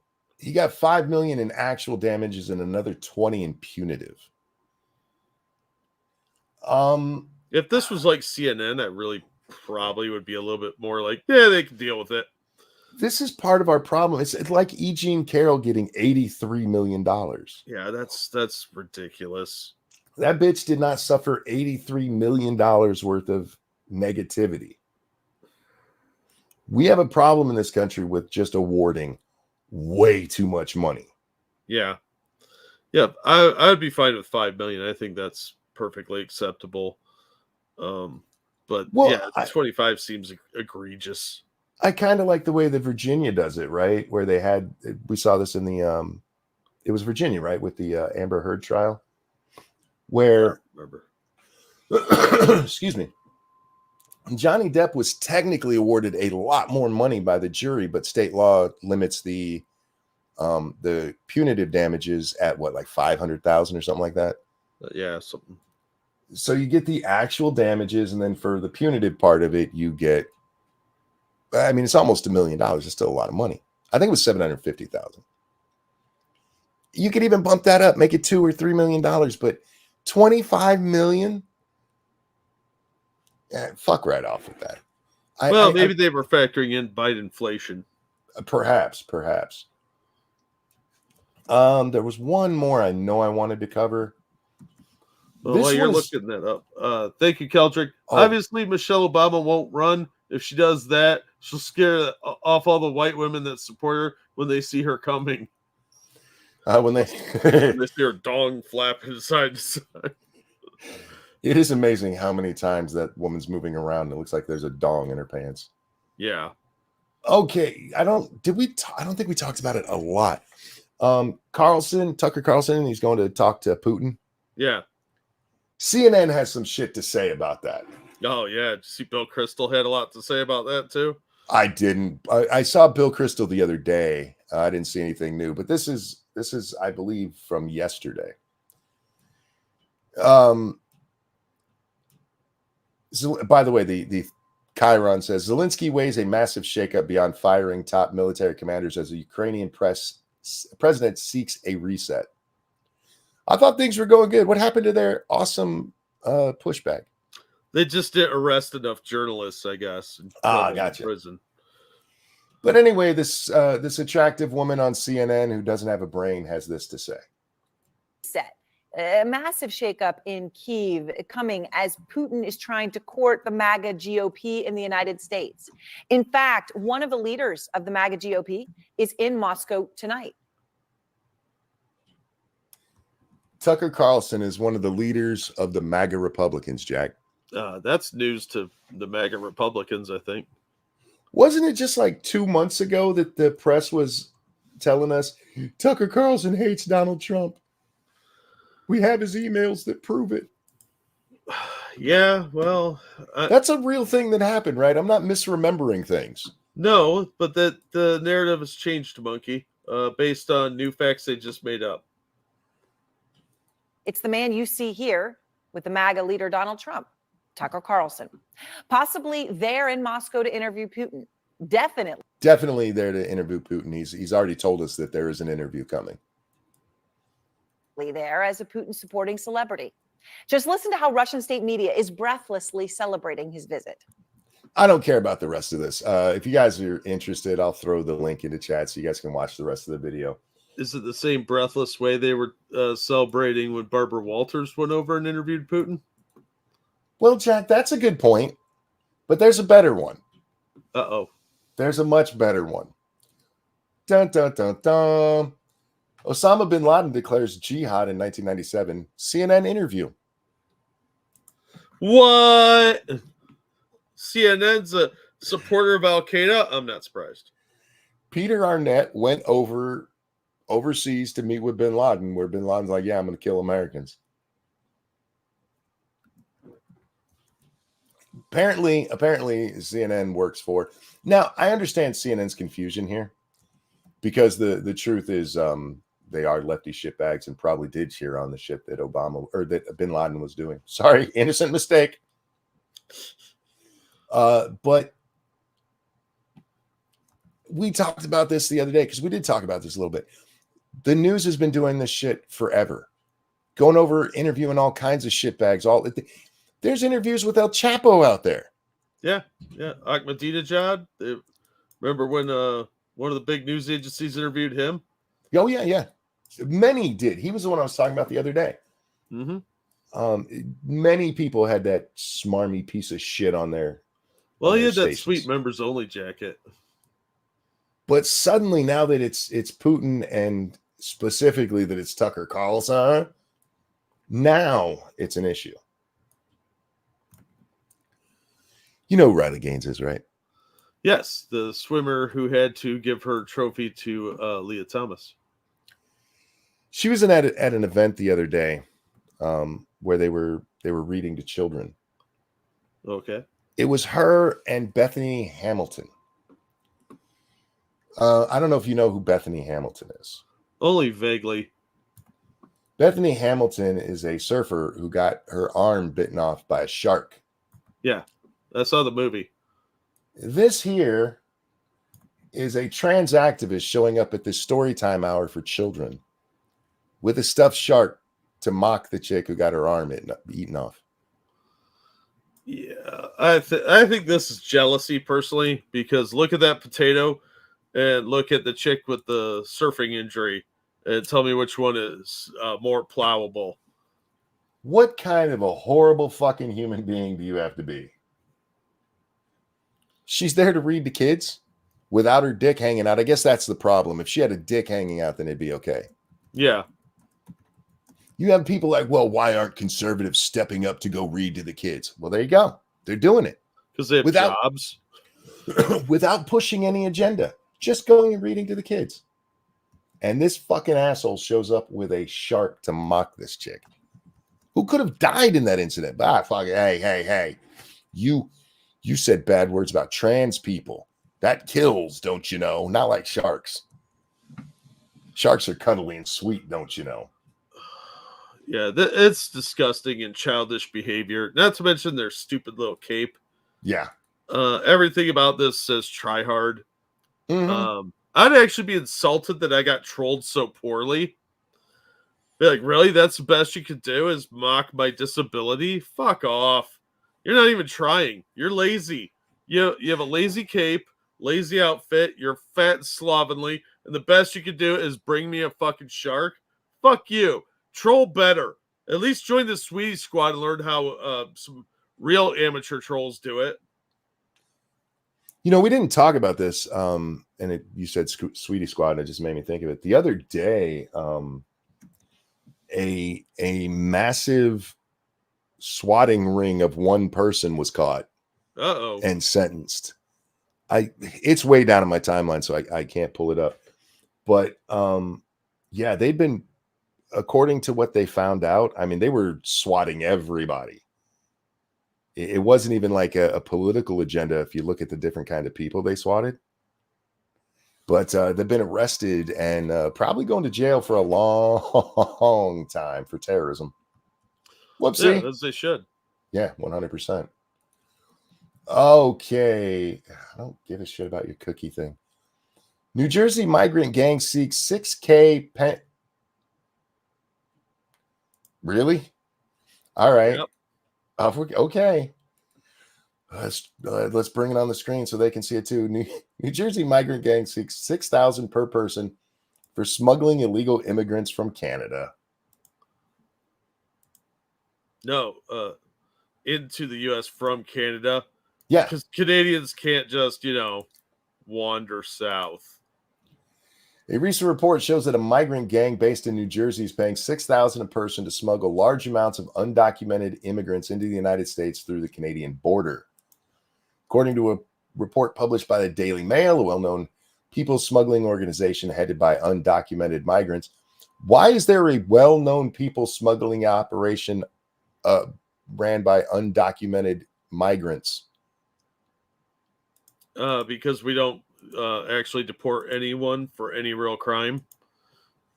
Who began entering the country illegally in 2019 and are now charging $6,000 a person to bring others into the United States.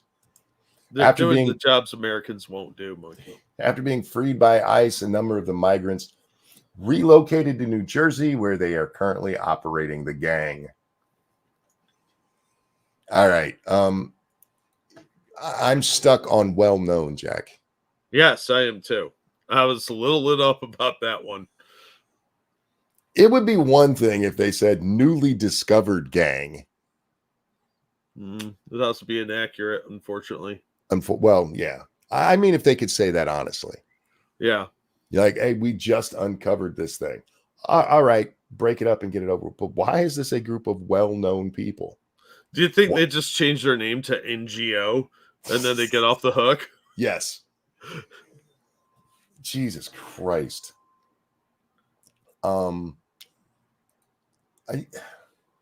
This immigration thing, man. It's getting out of control. It's way more out of control, I should say. At some point, this is going to destroy our country if we don't get it under control real fast. I mean, it's already happened. I mean, there's no way to unshift that demographic unless we're willing to kick them out, and we're not. We have to be. We have to kick these people out and send them all home because they're going to cripple our welfare system. Our social welfare system is going to be such a burden. It will collapse the system. Look at the hospitals and the schools in places like New York. They already have a massive burden because they won't do triage properly, first of all. But all these illegals show up for the sniffles, and they're bogging down the system. They're destroying the medical system that way because people can't get in to see a doctor in an emergency. The education system has to have more bilingual teachers, which they don't have, and they have to teach all these kids for free with their current budgets. It's not realistic, and the budgets are going to skyrocket. So you're going to have higher tax burdens. You're going to have your kids getting worse education because classroom sizes are ballooning, and they're not going to be able to understand what the fuck these kids are saying. There's a litany of problems that are going to destroy us. I got to step away for 1 second. Keep ranting. Oh. Yeah, you're right, Divine. It's not our country anymore. This is a purposeful collapse of the U.S. And I would argue it's not just laziness. This is controlled demolition. There's a lot of our people in power that don't give a fuck, but there's a lot more of them that are getting some sort of kickback for this. And it's disgusting, and we need to change that. They're building massive fighting capability with all these military-age men that are coming here and demanding free shit. And they complain about the things they do get. They want 5-star hotels. They want caviar served to them. It's sort of like the illegals over in the UK, where they had that one, or it was Sweden, where they had a mini riot because they didn't get enough Nutella.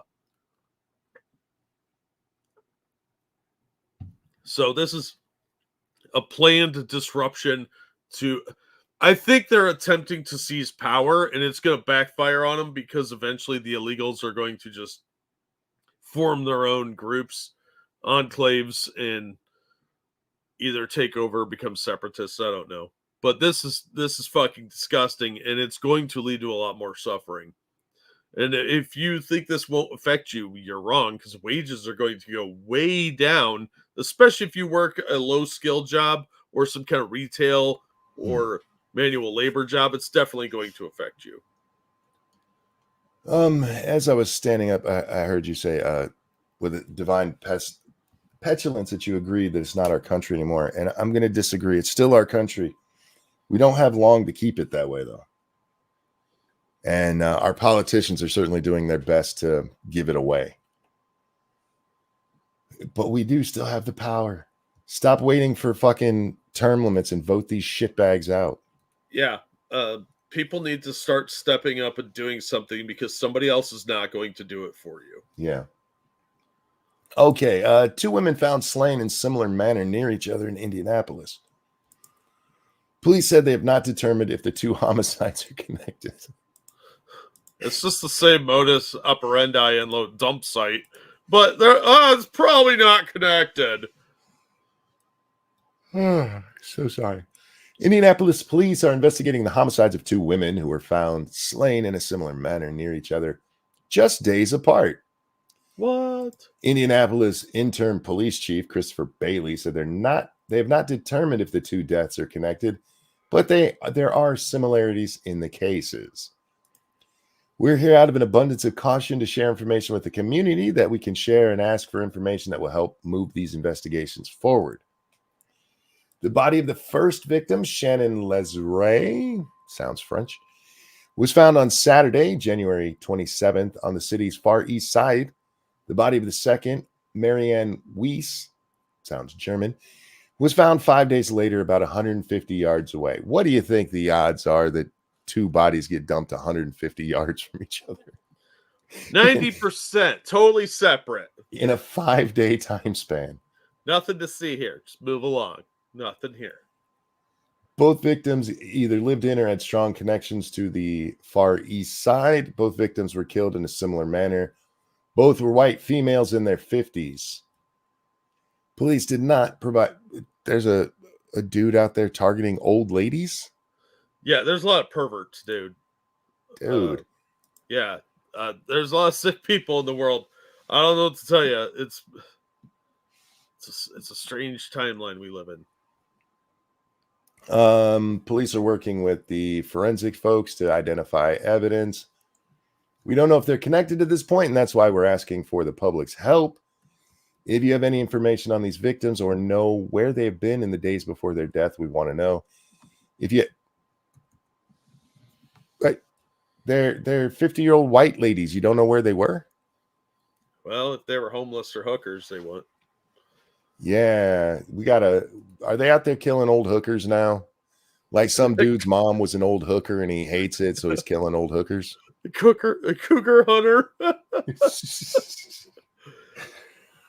If you have info, blah, blah, blah. If you have cameras in the area that caught something suspicious, we want to know.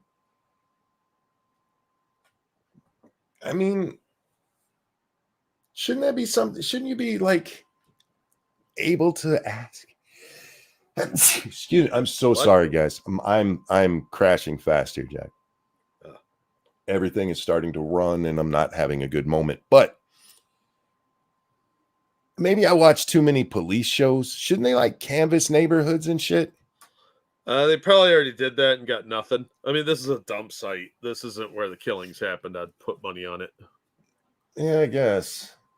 Bailey advised residents to be, look, if you're an old white lady in this area, be careful. Don't be a prostitute for a while. Yeah, avoid your meth dealer. He might be a serial killer. Yeah, I mean, they keep mentioning like the east side. Is this, I don't know the area. Is this like a bad neighborhood? Typically, they don't dump bodies in like Beverly Hills, right? No, you take it to the ghetto part and dump it where there's already a big crime issue. Yeah, Viking said East India isn't going to talk to the police. So, yeah, you never dump these in the suburbs unless you're making a statement. Lesser aged children were left reeling by their mother's killing. I hate when fucking news articles say shit like this. Yeah, as opposed to like, oh, we saw this coming. It's totally not a shock. I get it. I guess that's part of the story to try to humanize it, but that's only news if the kid is like, I'm glad that bitch is dead. Also, suspect number one, then. You're supposed to be sad your mom was murdered, for fuck's sake. Oh, God. All right. Finally, tonight, we get to make fun of the whore. Yeah. Everybody's been asking me about this in chat, so. From one hooker to another, worse than you can imagine, Haley loses to none of these candidates in Nevada. Wow. I don't think she's a hooker because she doesn't charge. She just puts out. We don't know that she doesn't charge. Oh, fair point. Does campaign contributions count as charging? Yes. Oh. Well, I don't know. I'm not an expert on whores. Look, she's a whore and a dirty slut. Let's just be clear. Oh. I don't want there to be any ambiguity about the fact that I think she's a whore politician and she takes a lot of dick. I don't want anybody to confuse those two just in case this ever ends up in court. Nikki Haley suffered a major embarrassment in Nevada on Tuesday, finishing far behind none of these candidates. That's in quotations. That was one of the choices. In a presidential primary in which Donald Trump didn't even compete. Haley's second place. You lost to none of the above. It's Brewster's Millions, for fuck's sake. Yeah. Haley's second place drubbing to the disembodied alternative on the ballot came in an otherwise no-stake primary that will not award delegates to the Republican Party presidential nominating convention. Trump is expected to romp in a contest that will award delegates the party-run caucus later this week. I didn't know there was a caucus this week. For Haley's allies, Tuesday's setback, she has not yet won a single state in the president. There's only been 3 counting this one. Don't make me defend the dictator. Why do people do this shit, man? I had to defend Langford the other day, the idiot who inserted the immigration shit in that bill. Because Laura Loomer's dumbass came out and said, what do the Democrats have on him? And then posted an article about how he once said 13-year-olds should be able to consent. He did say that, but he was not talking about 13-year-olds consenting with adults.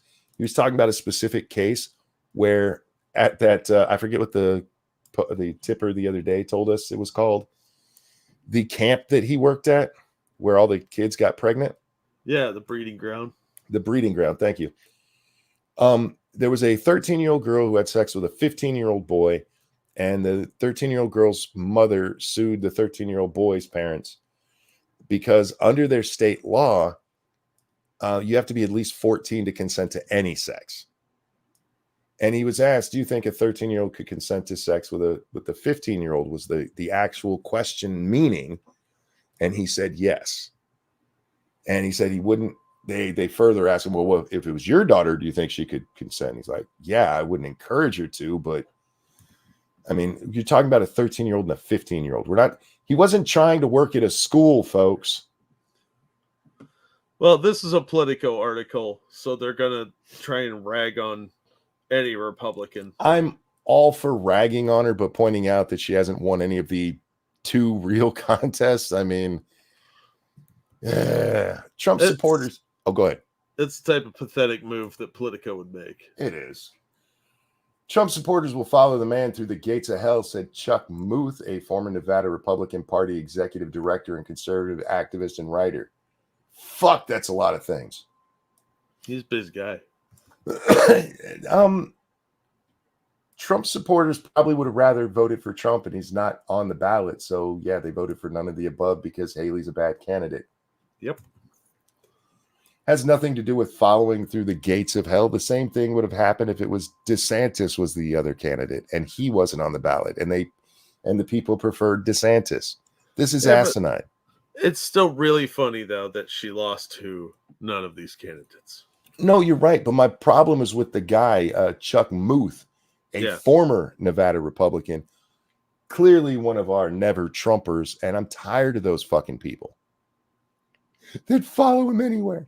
Some, yes, but that's not what we're seeing here. We're seeing Haley being a very bad candidate and Trump not being on the ballot.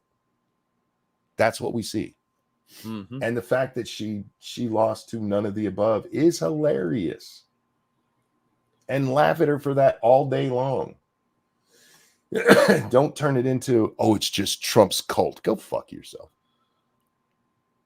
Haley's loss to none of the candidates is not unprecedented. It happened in a Democratic gubernatorial primary in 2014. But for Haley, the last major contender, really? All right, give me a 1 in chat if you think Haley is a major contender in any manner for the Republican nomination. Man, they are really trying to make her sound better than she is. Absolutely. And the Democratic-controlled media is trying to pump her up so bad. You'd think it was a Friday night at her house. Anyway, the last major contender running against Trump, it was a significant blow. No, that's what she did later. And a quick source of ridicule. Haley trailed by nearly 30 points with just more than half of the estimated votes in. You lost by 30 to no one.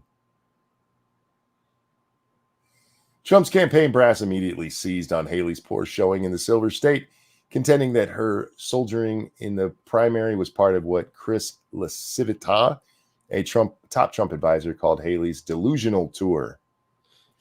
Democrats, too, were quick to mock Haley, with David Axelrod, the former Obama advisor, asking if Haley regrets not debating none of these candidates.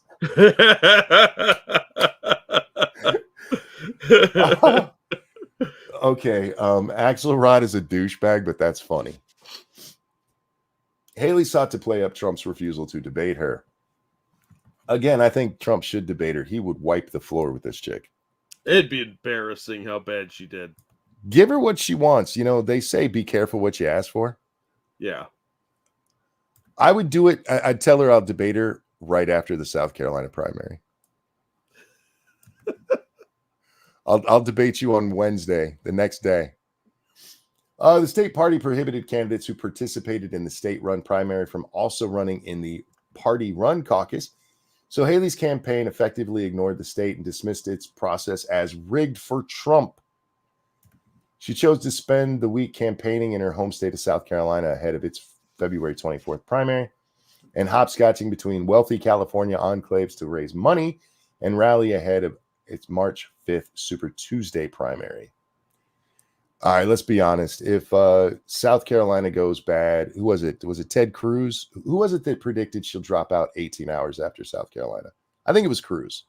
Might have been. if South Carolina doesn't go well for her, I mean, there's no reason not to drop out. That if she can't pull her own state, if she doesn't finish at least within 10 points of Trump in South Carolina, she's done. She doesn't have a chance anyway. There's speculation that she's staying in the race so that when Trump is forced out for legal reasons, she can go to the convention and go, I have the most delegates. I'm the rightful heir apparent. Yeah. Yeah. Yeah. Good luck with that, Nikki. That's not the way it's run. They just go like, yeah, we're going to pick somebody else. We'll do the voting here. It would be a shit show, Jack. It'll be a shit show regardless if Trump is kicked out. But I don't think they'd give it to her. No. It's just not popular enough. My guess would be that if he wanted it, it would go to DeSantis. Yeah. Because I mean he is the second best candidate that we had when all of them were still running. Well, on paper, I think Vivek was better. I'm talking about view or delegate counts. Oh, I agree. He comes in second in Iowa. I mean, it would be the only race, so it's not like it's much of a race. Yeah. But I'm willing to bet that if you polled Republicans and said, would you rather Haley or DeSantis? DeSantis wins that pretty hands down. What? They'd rather have a white man than a brown woman? Yep. With ammo in her heels? They would rather have a Trump Republican than a Democrat. A Democrat plant from Boeing. Yeah. A Democrat who sucks dick for fun. Choke, all right. I'm going to be honest. I don't know if she has fun, but she does it a lot. A whole lot. I'm just imagining she enjoys it. Maybe she's deep throat. She's got a clit in the back of her neck. Ew. Ladies and gentlemen, we're going to end on that. She's brown. Yes, she's an Indian woman. Yeah, from like her parents are from India. And she has lots of pearl necklaces. Brand new ones each night. Yeah. Thank you guys so much for coming and hanging out with us. I haven't got to make good Haley's a whore jokes in a while. Clearly. Huh. Thank you guys for hanging out with us. Thank you so very much. I saw that movie. I've never seen the movie. I've heard about it my whole life, and I do know that part of the storyline. Yes, that's a real movie called Deep Throat. Look it up. And then they use that code word in Watergate reporting. Yeah, well, I don't even know how to respond to that. So it's true. Ladies and gentlemen, thank you so much I bet there was a lot of Bush in that movie. It was. There was. Did she yet? Never mind. I don't want to know. Thank you guys so much for the donations. You guys are awesome. We really, really do appreciate it. You got to watch it. Isn't that like 60s porn? Do I really want to watch 60s porn? That's a lot hairier. That more plot. They were trying to make plots instead of just humping. Yeah. I guess. Anyway, thank you for the donations. You guys don't know how much we appreciate it. Jack, anything you want to show?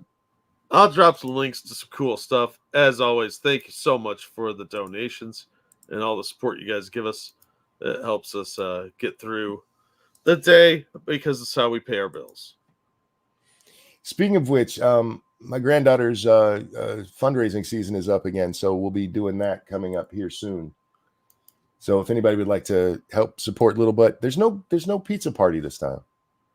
Lame. Dirty bastards. Anyway, thank you guys. Jack, a pleasure as always. Always glad to be here. Have a good night, ladies and gentlemen. Take care, and don't be a whore like Nikki Haley. Bye, everybody. I just want to be clear. When I call her a whore, I mean she sells out for political money. When I say she's a slut, I'm talking about all the dick she takes while she cheats on her husband. Jeez.